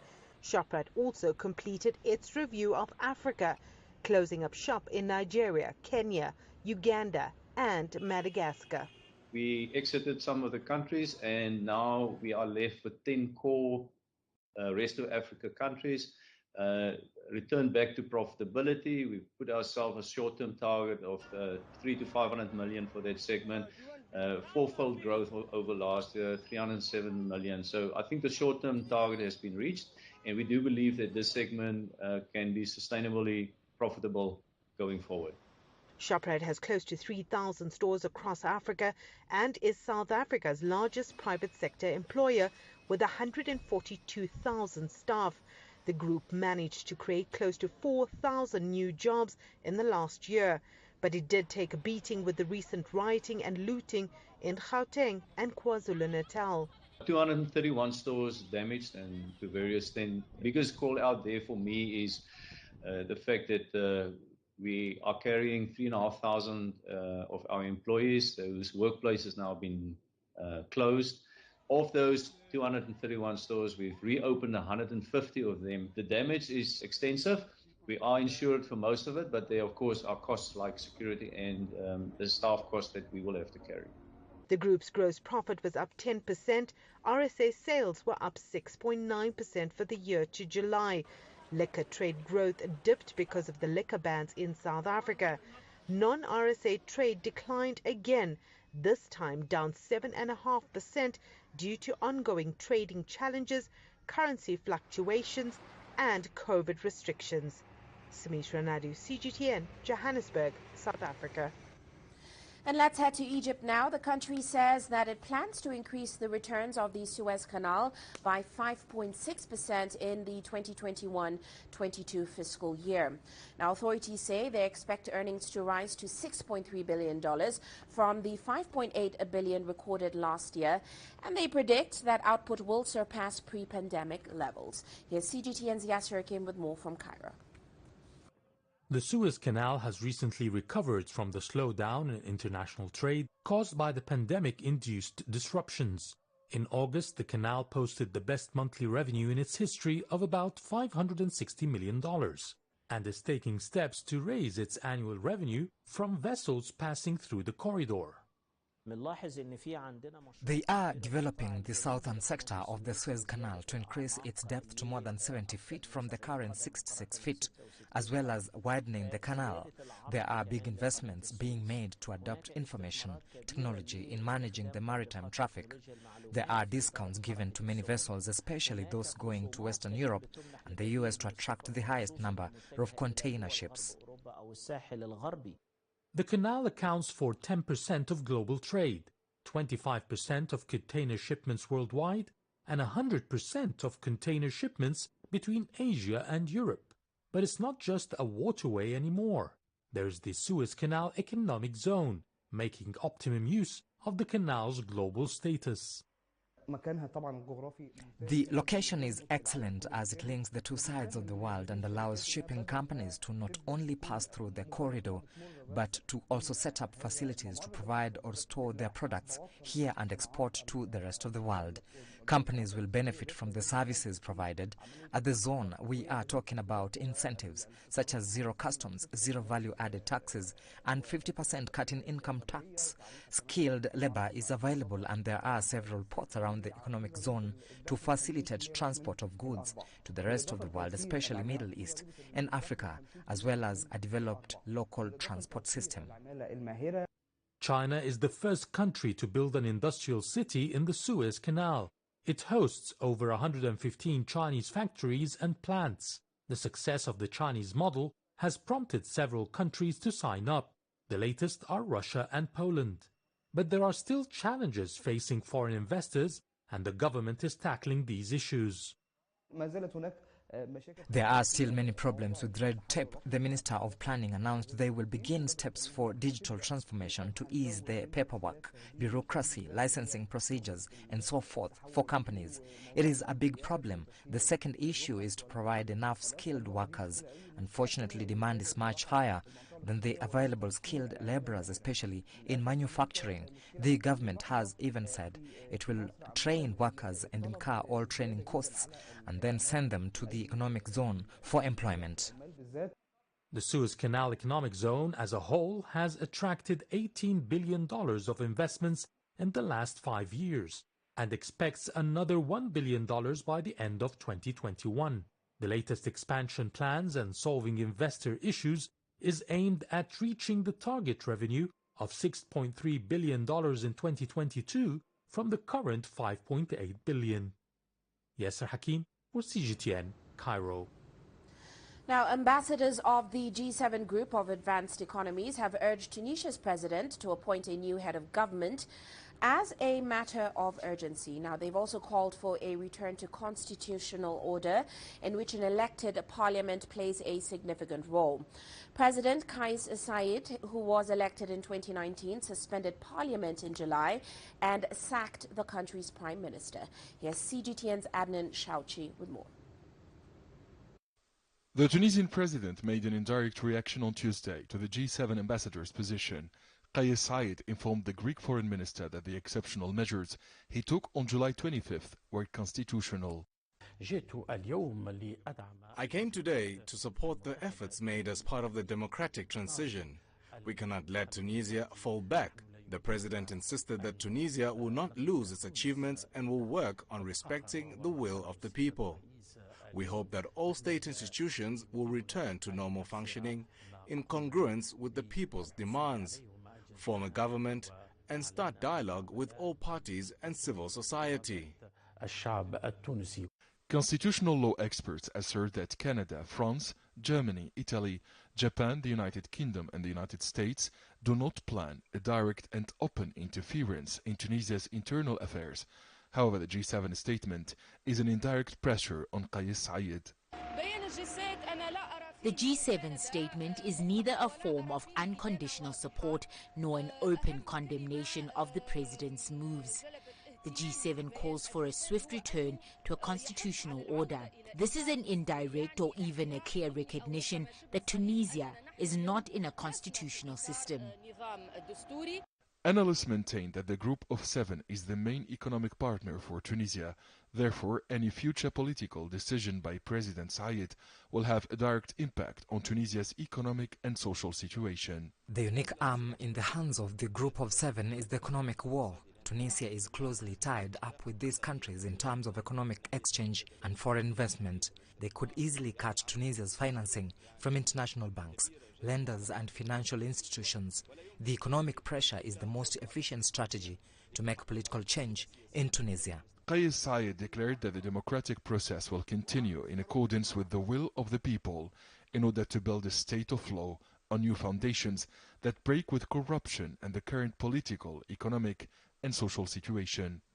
The G7 ambassadors in Tunisia reaffirmed their commitment to and respect for all Tunisians' civil, political, social and economic rights and to the rule of law. They also underlined the urgent need to address the immediate economic and health crisis facing the North African country. Abdullah, CGTN, Tunis. And the trial of fallen Silicon Valley star Elizabeth Holmes got underway in California, U.S. on Wednesday. She has been described as both a greedy villain who faked her way to the top and as a passionate underdog who spent years trying to shake up the healthcare industry. Now, the prosecution and defense are now expected to spend the next 3 months arguing their cases before a 12-person jury.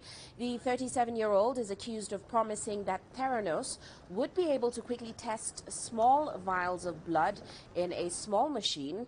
Prosecutors also alleged that Theranos only had $650,000 in revenue from 2011 through 2014, yet Holmes was telling investors that the company would generate $140 million in revenue in 2014. She faces a sentence of up to 20 years if convicted of the felony charges. And that's all for now on Africa Live Biz, but coming up later on Global Business Africa, we'll have the latest from the African Green Revolution Conference, looking at progress achieved in agriculture so far across the continent. All that coming up atop of the hour. For now, back to you, Lydia. Thank you so much, Uche. Still ahead on Africa Live. South Africa's diving coach turns the tide on apartheid history. Join us in Global Business and see Africa through our eyes.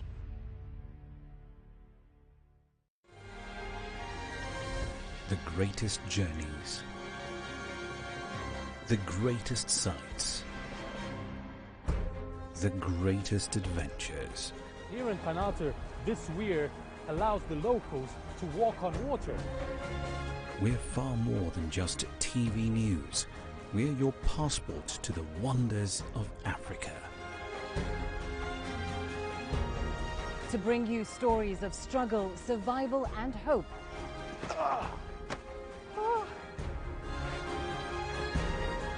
So let's explore.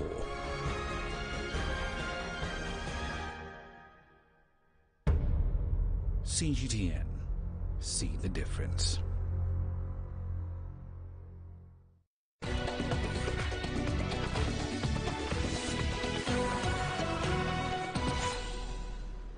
To South Africa now, where the country's first female black free diving instructor is teaching underprivileged youth how to snorkel. CGTN's Joy Kirukijuma reports. Zandile Ndlovu fell in love with the ocean while on holiday in Bali in 2016. She acquired a scuba diving certificate the following year. In 2020, she received an instructor certificate in free diving with no equipment. Today, 33-year-old Ndlovu is South Africa's first black diving coach. she trains youth from Cape Town's Langa Township how to snorkel. This is part of her Black Mermaid Foundation initiative, which aims at introducing the ocean to the country's black youth. In becoming a freediving instructor, I knew for the first time ever that this passion needed expansion. And the water space has not always been diverse, and I wanted to create a space where diverse representation in the ocean space is possible. Established in 2020, Black Mermaid Foundation currently pays for the lessons. The initiative is, however, looking for funders to ensure its longevity. Before South Africa ended white minority rule in 1994, apartheid laws legalized racial segregation in all facets of life. Water sports were reserved for the white population. Today, these youth are acquiring new skills, thanks to Ndlovu. Sisani teach us to swim and to know everything in the sea. And we saw octopus, fish, shark. I learned that don't be scared, learn to be brave. Actively taking these young kids, into the oceans, exposing them and giving them that experiential component helps them to, further down the line, actually understand the theoretical concepts that we teach them at university or at secondary school level. So it is a fantastic intervention that she has created and that she is promoting, and I wish we could have more of those. A sacrifice Ndlovu made after giving up her consultancy business of 5 years and employment in the corporate services sector. I want everyone to be able to experience this as early as possible and recognize that the ocean is not a place that we need to fear, but a place that we could come at and enjoy and revisit the stories that we grow up with that keep us away from these oceans as well. And my joy is the moment when one of the kids says, "Oh, look, it's a fish," or "Oh, look, it's a starfish," because it means that they have transcended the fear space to actually look beneath the surface. An opportunity for Ndlovu to impart skills she hopes young people will live to cherish. Joy Kiruki Juma, CGTN. The day's sports news coming up next. Team Tunisia receives a hero's welcome after their title victory in the 2021 FIBA Afro-Basket competition.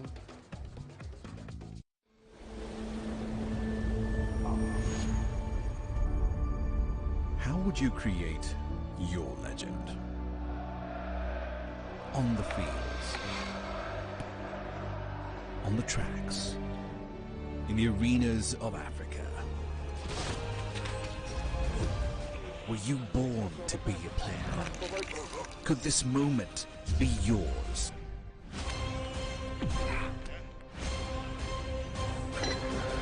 Sports Scene. Find your game.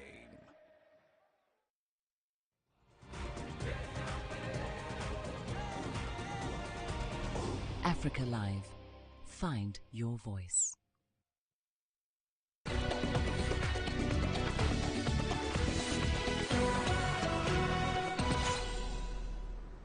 Tunisia's basketball team received a hero's welcome after touching down in Tunis following their successful defense of their FIBA Afro-Basket title in Rwanda on Sunday. Here's CGTN's Adnan Chouachi with more. The national squad was led by experienced domestic players like Radouane Slimane. At 41, he played his 8th and final Afro-Basket and won his 3rd continental title. Teammate Akram Berromdan was the tournament most valuable player. For Slimane, winning in Rwanda was the perfect send-off to his decorated career. I'm happy to have won a 3rd African title in my last match with the national squad. I joined the team 20 years ago. I'm very proud of this generation of players.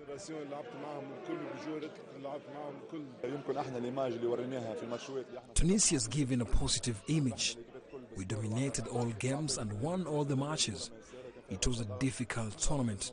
I'm the Afro-Basket MVP thanks to the support of all my teammates, the technical staff and fans. Two exceptional international players, Salah Mejri and Michael Roll, joined the team and made many sacrifices to win the gold medal in Kigali. This is my last Afrobasket and my last participation with the national team. I came back from the NBA with one objective, winning the African title. I gave my best and I played to win. The Tunisian Basketball Federation and the Ministry of Youth and Sports have supported the team to train locally and abroad. Preparations for the 2021 Afrobasket lasted more than 4 months. Our players made a great preparation over 120 days in 2021. I thank the technical staff. Our objective was the podium. The team was rejuvenated by 40%. And we all succeeded in this great challenge. Our squad won the cup after facing experienced teams and players. All Tunisians are proud of the Afrobasket title and the gold medals. The Tunisia basketball squad has kept the African title. It's the third Afrobasket tournament won by the North Africans. Tunisians can now dream of Olympic and world titles. Adnan Shawishi, CGTN, Tunis. And let's turn to athletics action now, where 25 champions and 41 other medalists from the Tokyo Olympic Games are in the running for the prestigious Diamond League trophy as the final events take place in Zurich. Francine Niyonsaba cruised to victory in the women's 5,000 meters, beating Kenya's Helen Obiri to claim gold. In the men's race, Ethiopia's Bereu Aragawi topped the podium with a time of 12 minutes, 58.65 seconds. Two-time Olympic champion Ryan Krauser won his first diamond trophy, and his American compatriot Maggie Ewan cleared 19 meters twice to claim her first ever diamond trophy in the women's shot puts. Sweden's Tobias Montler won the men's long jump with a last gasp 8.17 meters. And Serbia's Ivana Spanovic triumphed in the women's long jump with 6.96 meters. The action continues with the remaining 25 Diamond League finals taking place Thursday. Japan has withdrawn as host for the 2021 Club World Cup due to coronavirus concerns. The Japanese FA has opted to relinquish its right to host this year's cross-continental tournament, which is due to begin in December. The decision comes after the Japanese government extended emergency coronavirus restrictions on Thursday in Tokyo and other regions until the end of this month. Chelsea are due to enter the tournament as UEFA's representatives, having won the Champions League last season. Egyptian side Al Ahly and New Zealand's Auckland City have also qualified for the tournament, with the remainder of the qualification places yet to be decided. FIFA is looking for other locations to host this year's tournament. The Democratic People's Republic of Korea has been suspended from the International Olympic Committee until the end of 2022 for failing to send a team to the 2020 Tokyo Olympics. This means it will miss out on the Beijing Winter Games next year. The decision means the country's Olympic Committee will not receive financial support while under suspension and will definitely forfeit support that had previously been withheld due to sanctions. The IOC will, however, reserve the right to make decisions on any individual athletes who qualify for Beijing 2022 and to reconsider the duration of the country's suspension.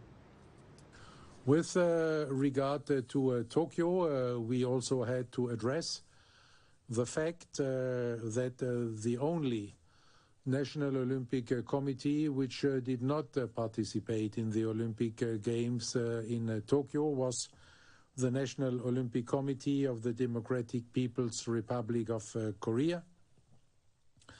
With this non-participation, they were violating the Olympic Charter and did not fulfill their obligation as stated in the Olympic Charter to participate in the Games of the Olympiad by sending athletes. Therefore, the IOC Executive Board addressed this situation and decided today that the National Olympic Committee of the Democratic People's Republic of North Korea is suspended until the end of the year 2022 as a result of its unilateral decision not to participate in the Olympic Games Tokyo 2020. Taliban spokesperson Ahmadullah Wasik has confirmed that the Taliban will ban women from playing cricket as well as other sports. This in an exclusive interview with Australian media. He further stated that sport was not needed since women's bodies might be exposed, especially now during times of high media coverage. Now, this has led the Australia Cricket Board to scrap a planned test match against the Afghanistan's men's team, since the Asian country's Taliban rulers do not allow women to play the sport. They do not need the sport. They will get exposed and not follow the dress code, and Islam does not allow that. Even if we face challenges and problems, we have fought for our religion so that Islam is followed. We will not ignore Islamic values. Even if it causes opposition, we will not leave our Islamic rules. And that's all for this edition of Africa Live. Do send your feedback to the contacts on your screen and follow us on social media. I'm Lindy Mtongana. That's all from me this evening, but don't go away. Uche returns after the break with tonight's edition of Global Business Africa. Stay tuned.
This is CGTN, China Global Television Network.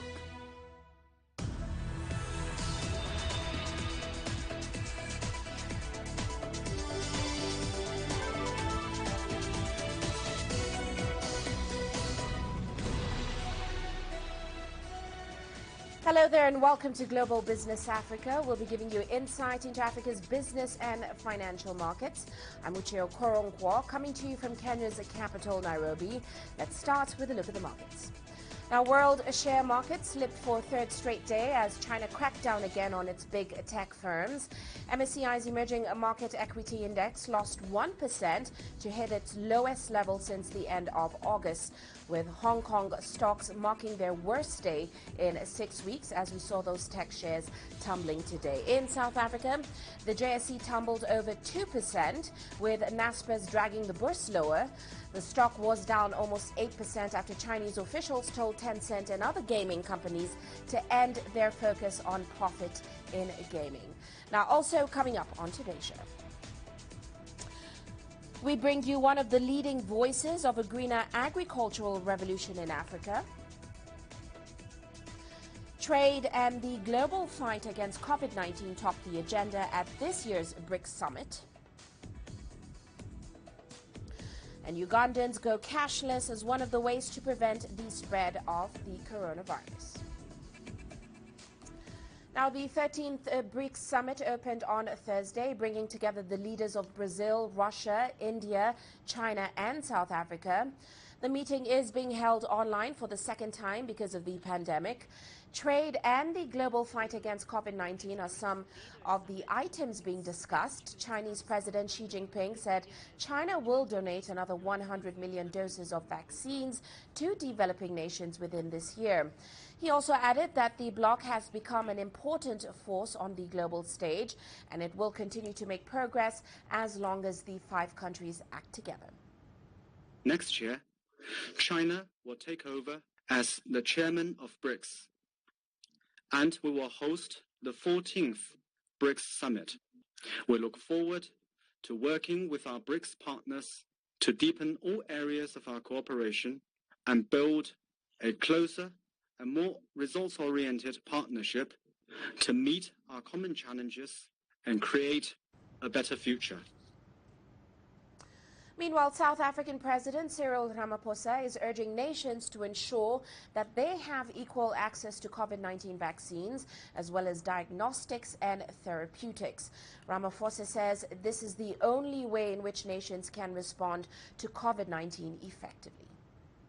All tracks of our BRICS cooperation have been oriented towards concrete responses to the pandemic.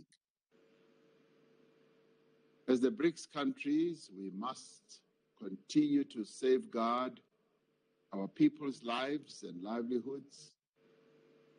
We must continue to support global economic recovery and enhance the resilience of all our public systems. We must also ensure equal access to COVID-19 vaccines. Well, let's move on now. President Uhuru Kenyatta has rallied African nations to accelerate their efforts aimed at attaining greater food security on the continent.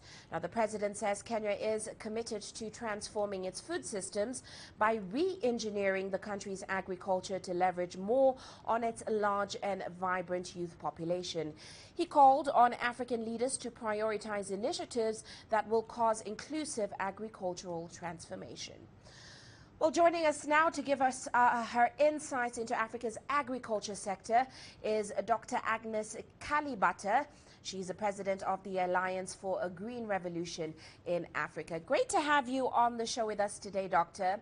Now, certainly this year's status report from AGRA highlighted the fact that the region has made some impressive progress since 2000 when it comes to the agricultural sector. But of course, African food systems still remain pretty fragile. So give us a sense of why we need to change our food systems approach in Africa if we want to end hunger. Thank you. Thank you for having me. So one reason why we would change our food system definitely is the fact that the current food systems are not delivering an end to hunger. That's number one. Number two, we still have huge burdens of health coming from malnutrition, but now also from obesity, which if we invested right in food systems, if we invested in the right food, we wouldn't do. Number three, our food system is now, our food is, the way we produce food is actually impacting the environment. So there's the whole idea of the true cost of food to our health, to our environment, but also to entrenching poverty is something we need to deal with. And if the current food system is not delivering it, then we must change our food systems. That's really the idea behind changing our food system.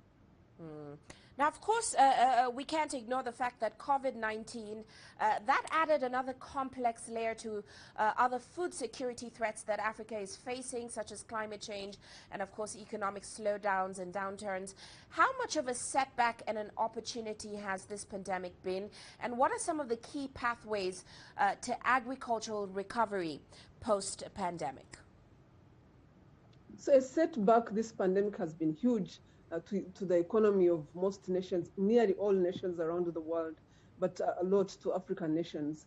In terms of the opportunity, I think it has created a sense of urgency across the world, helping people recognize that irrespective of where in the world, we have weaknesses in our systems, in our food system. There are so many vulnerable people that are only one small shock away from the wrong meal or absence of a meal completely.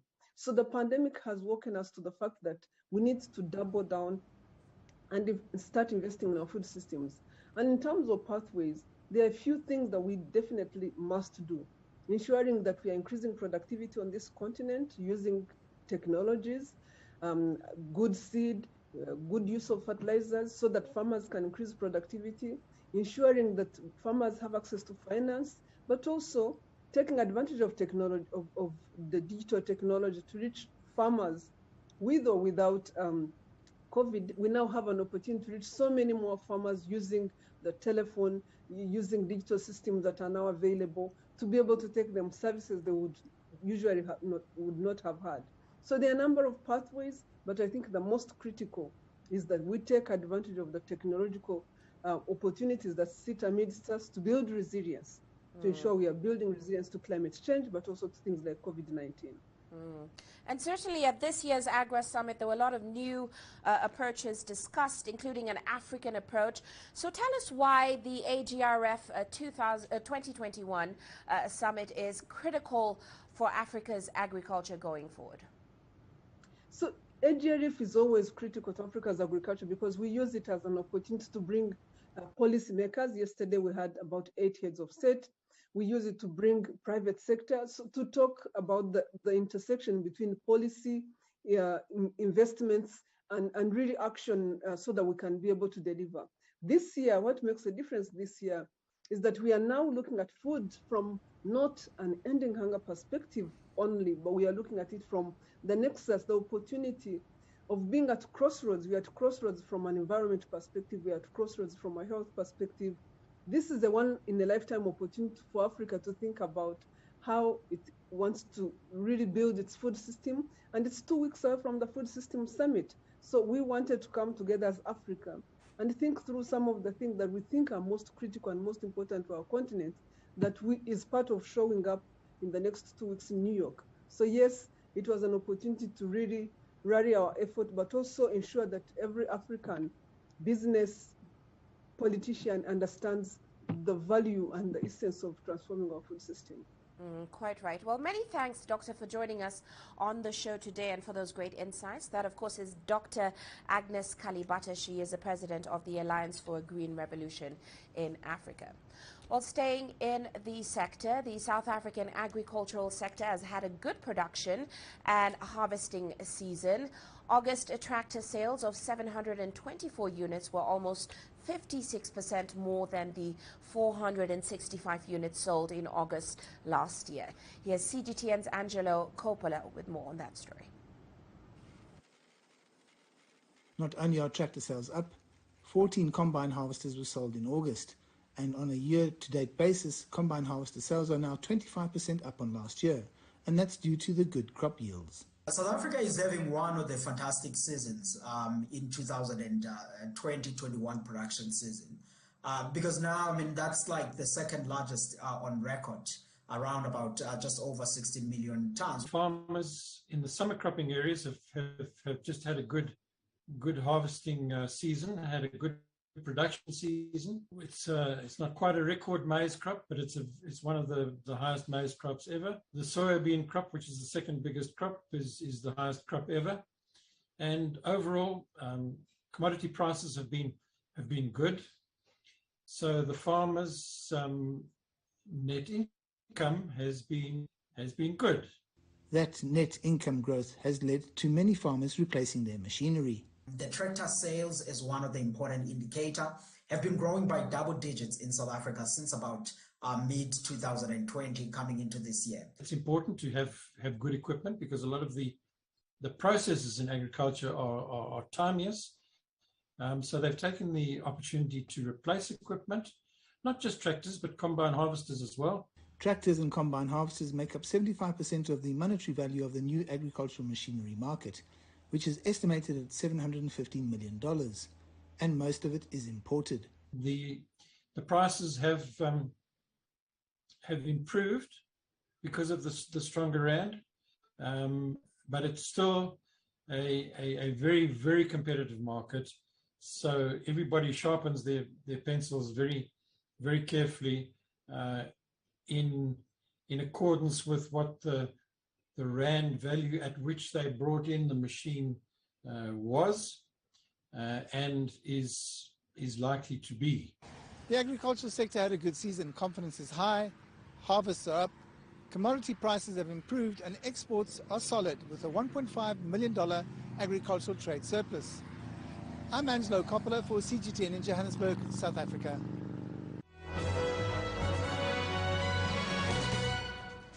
And now let's take a look at some of today's corporate headlines. South African state-owned power utility Eskom says the $9.1 million spent on performance bonuses at the company was self-funded. Now, Eskom spokesperson adds that the bonuses were only paid to employees and not to management.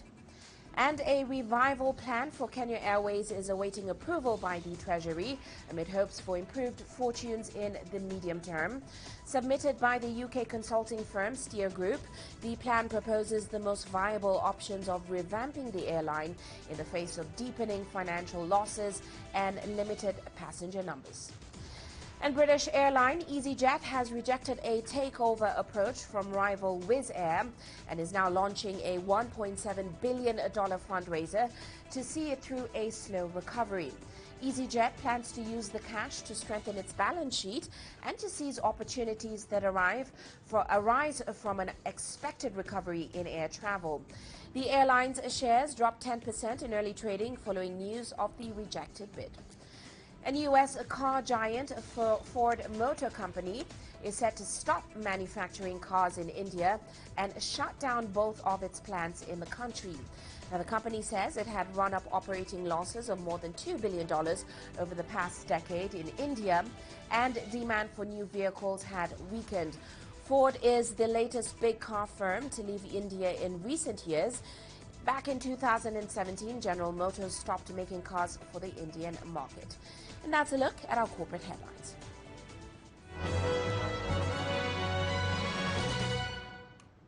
Well, let's head into a short break now, still to come on the show.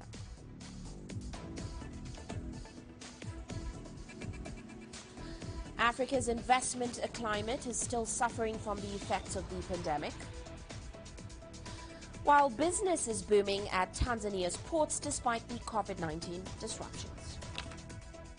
The world economy as we know it is about to change. Global business reports highlight emerging markets, developing countries, and dynamic sectors worldwide. We feature top analysts and newsmakers to provide perspectives on every facet of business. From an on-the-ground perspective, we provide you with balanced and objective assessments. Fast, sharp, and insightful. Global business, only on CGTN. Every story starts out like this.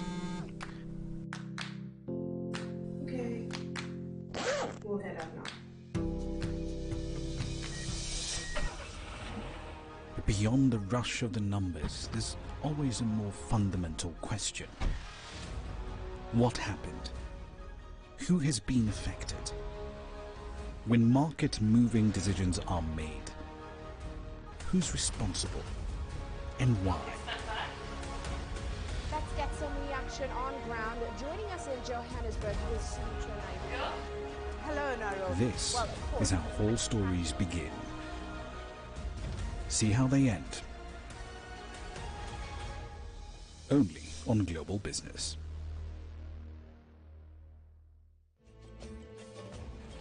There's more to this place than just glorious landscapes. There's more to it than just, say, Table Mountain or glorious, endless salt flats. There's more to it than countries that are home to some of the deepest mines in the world.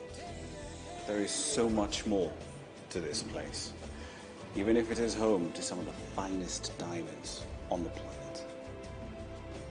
It is the sheer diversity of the people who call Southern Africa home and the relentless drive to make it a better place that make it so special. And we know that because this too is home.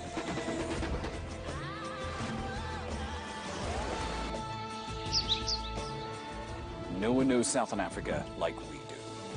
CGTN. See the difference.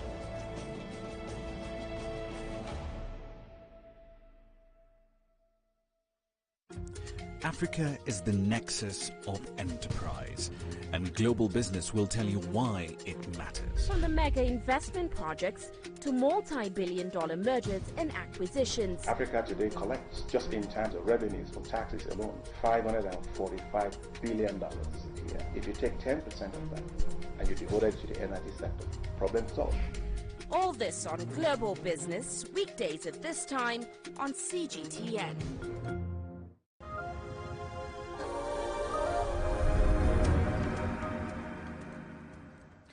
Welcome back. Now, business at Tanzania's ports is booming despite the disruptions to trade brought on by the COVID-19 pandemic.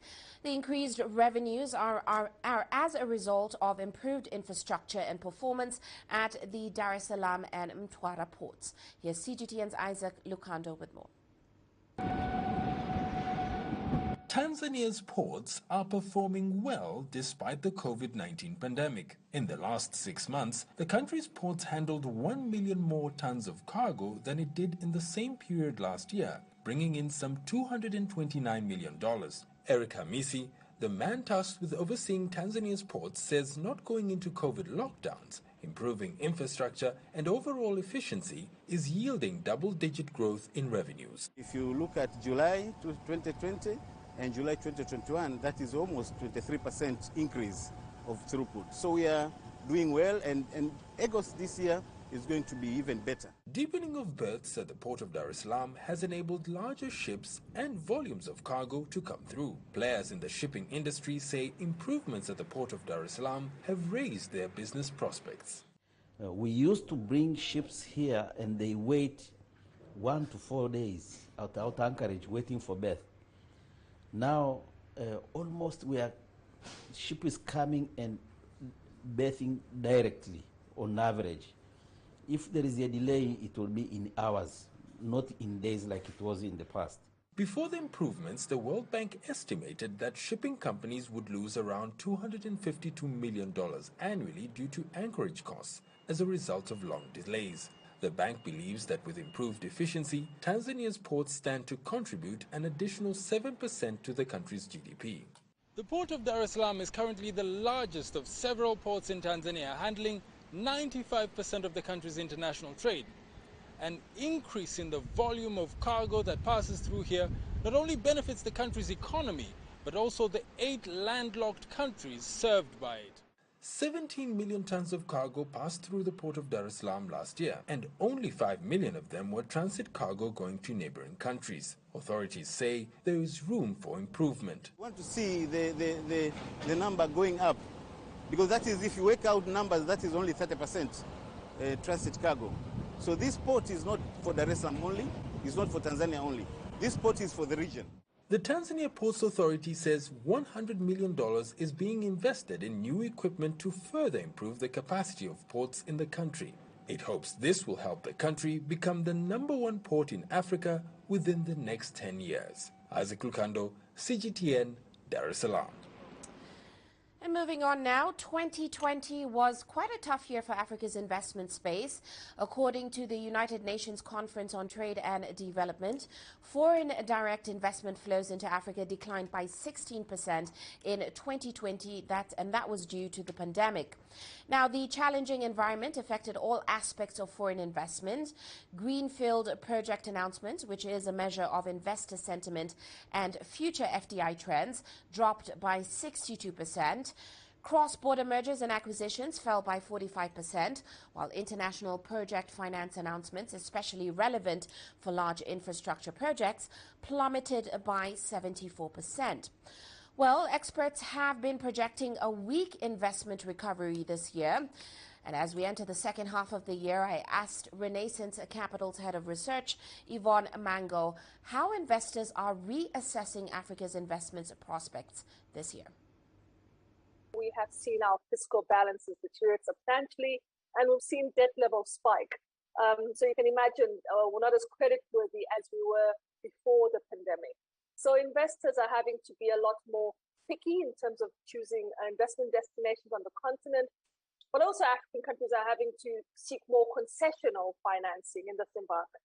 One of the positive developments in this regard has been the special drawing right allocations that were made at the end of last month by the IMF to all its members globally, but for Africa in particular, it meant $33 billion was actually allocated to the continent. So, for example, Kenya got $738 million, Nigeria $3.4 billion. And why that's positive is because it offers financing at concessional terms. So it's not expensive financing, and it implies that African countries do not have to seek more expensive financing from capital markets. Well, even as we're seeing investments and FDI flows starting to rebound, what are going to be the key drivers of a sustainable rebound in Africa's investment space, especially in terms of policy? We need to stop seeing countries impose restrictions as they have COVID waves. So, for example, Kenya thus far has had 4 COVID waves. Nigeria has had 3, South Africa 3. But every time we see cases pulled up once again and we get towards our peak of our wave, we are seeing countries reimpose restrictions. And what that implies is you have this sort of stop-start recovery. Just as the economy starts to pick up once again, it is being closed down, or at least activity is being slowed down to try and minimize the infection rate domestically. Now, what will stop that type of reaction? And that's vaccination. That's why I guess the whole vaccination rollout is being pushed globally, because it does imply that we can get to a point whereby we won't have to reimpose restrictions. We can go on with our lives, even though infection rates go up. That linkage between hospitalization and deaths has been weakened, allowing for economies now to come back. Well, looking forward, we know with COVID-19 has sort of come a huge shift towards the digital space here in Africa. So how vital of a role do you think technology and the digital economy will play in Africa's investment space going forward? If you just look at the GDP growth numbers, the composition of growth during the pandemic, the fastest growing sector, at least in the economies that we cover, which is all of the bigger economies, was information and technology. And I think that demonstrates that there was a shift from transactions online, basically, whether it's businesses or households and schools. Everyone's shifted online. And certainly you saw that escalate the expansion of that sector. So that's been very interesting for me as an analyst to observe. We, as part of our conference, we had one of the panelists was the IMF's resident representative in Kenya, Tobias Muslim, and he was telling us about how mobile payments or transactions just surged through the pandemic. So I think it's been great. It's been great for inclusiveness. It's been great for allowing for access payment systems and to help facilitate transactions, particularly during a difficult time like the pandemic. Now, globally, we are currently in a race to cut emissions and, of course, prepare for the effects of climate change. How much does investing in a low-carbon future feature in Africa's investment priorities? I think we're seeing it pick up. An example I can give is Ghana, which is supposed to be issuing a green bond towards the end of the year. In South Africa, where I'm based, we're now seeing even the electricity utility company now talking about shifting towards green energy, retiring some of the coal-producing facilities. And I think part of the reason we're actually seeing that is because it's becoming a lot more easier to raise funding for green projects. So for a continent like ours, where there's always a deficit, well, we've got a huge infrastructure deficit, you find that governments are realizing that the one way to get more funding for electricity generation, for instance, to increase the amount of power we have, is to go the green route. It's much more easier to raise funding if you're going the green route. So I do believe it's picking up on the continent. We're starting to see a lot more examples of it taking place.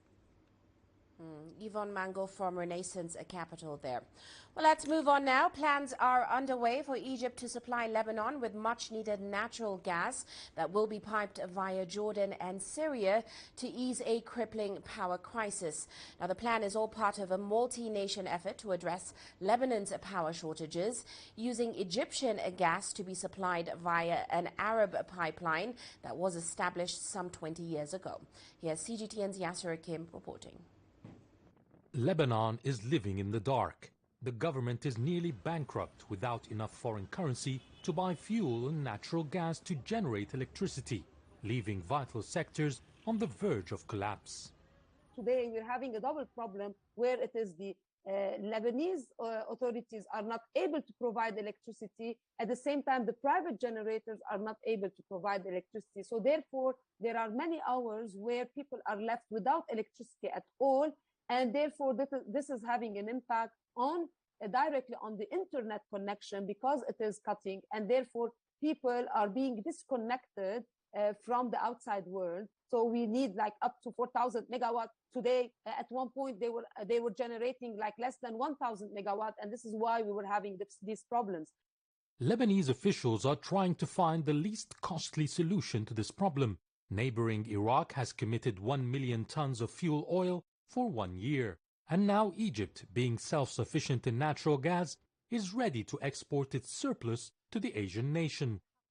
The plan is to generate electricity in Jordan using Egypt's natural gas. This electricity will then be exported directly to Lebanon from Jordan through Syria. Also, Egypt will directly send natural gas to Lebanon through Jordan and Syria, which have agreed in the deal. The Arab gas pipeline linking the three countries is already in place and can transport natural gas when needed. However, there is one main challenge. The security situation in Syria is worrying. How can Syria protect the pipeline running from Jordan, and how can it protect a route to Lebanon? The problem is there can be some terrorist attacks from terrorist groups in the region. However, any damage to the pipeline can easily be fixed if there are technical teams in place with the relevant equipment. That's very important. If they're available, it will only take a few hours to fix the damage. Once the plan is given the go-ahead, the agreement will go a far way into solving Lebanon's electricity shortage.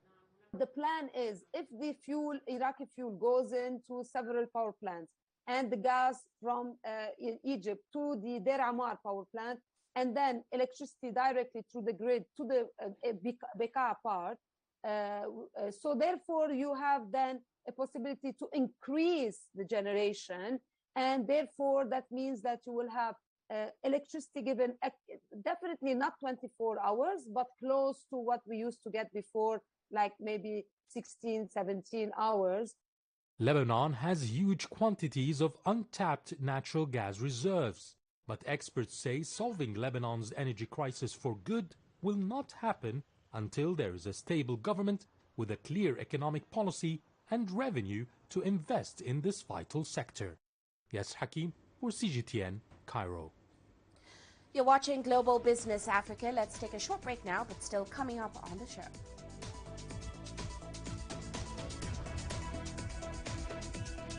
The new development bank announces plans to expand its membership. And the Delta variant postpones plans to return to offices in the U.S.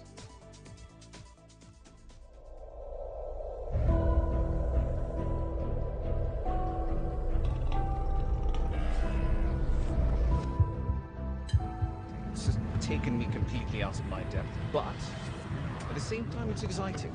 It's new, it's different, it's a challenge. It's really exciting.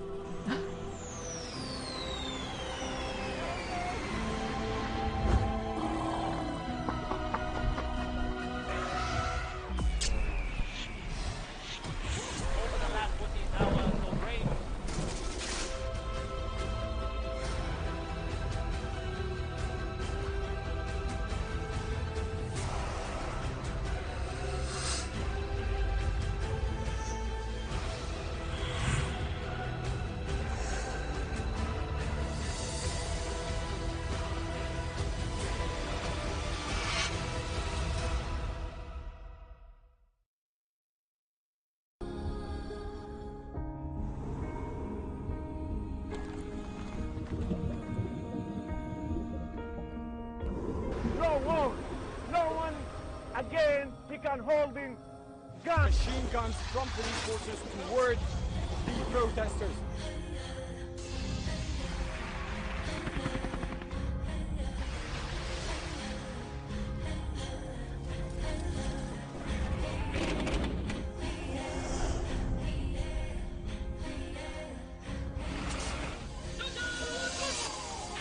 Were you worried about your life at that particular time? Not at all. Excellency, thank you very much for your time. What is your assessment of the state of the continent today? Africa has the potential to power itself. Excuse me.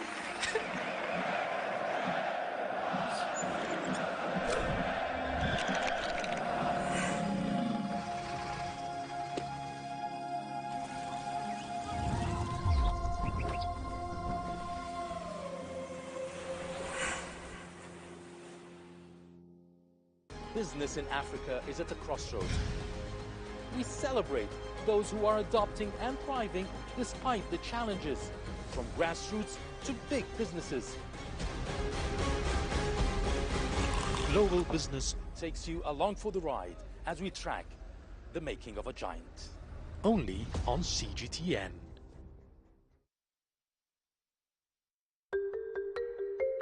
How will your world change today? What happens here?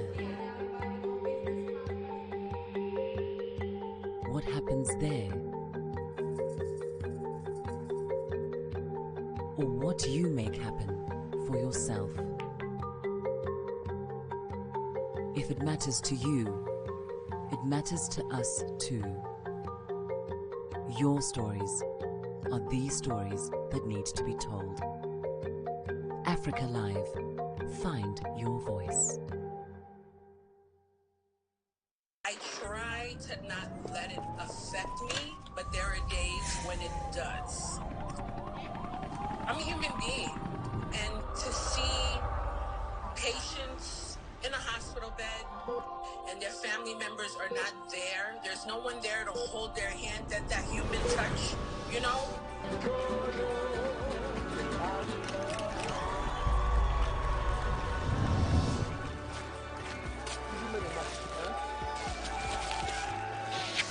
I just hope everyone can remember that the situation is not permanent and that everything will get better eventually.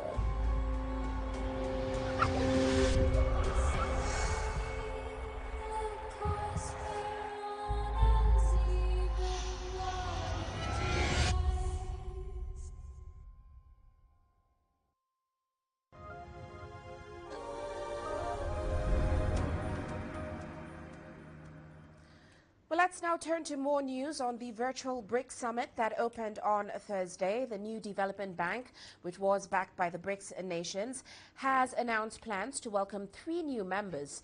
It's also planning to move from its current location to a new office. Well, our reporter Chen Tong visited the site in Shanghai to find out more. This is the new headquarters of the new development bank near Shanghai's World Expo Park. The bank is expected to move into this new building at the end of this month. Nice to meet you. Same here. Welcome to our new home. Please the building took 4 years to complete and boasts an overall floor area of 126,000 square meters, which can allow nearly 2,000 people to work here. The official move will take place on September 28th. You just announced to welcome your 3 new member nations, and you are also going to move to this new office building at the end of this month. So it's kind of special at this point of time, right? Absolutely. And Tong, as you asked this question, I realized that it is such a great coincidence. As we acquire new family members, we are moving to a new home as well. And most importantly, it's a place which is probably going to drive Pudong. It is going to make vibrant the whole place over the next 10-15 years. At the beginning of September, the bank has announced to welcome the United Arab Emirates, Uruguay and Bangladesh as new members. These 3 nations are not included in BRICS, but have all shown an interest in promoting sustainable development. The bank says the addition will make their portfolio more diversified. You know, it's a milestone event for NDB. We were just 5 members, although we accounted for 41% of the planet's population. Now we have 3 more, which means it gives us an opportunity to serve 180 million more people. And our development challenges are across the board similar, and we need to improve the infrastructure, we need to improve the sustainability of all our projects, of our livelihoods. So it's really important that the emerging markets develop rapidly and become more and more developed. Since establishment in 2015, the bank has approved some 80 projects and $30 billion of loans. With new members on board, the bank's business is expected to further expand.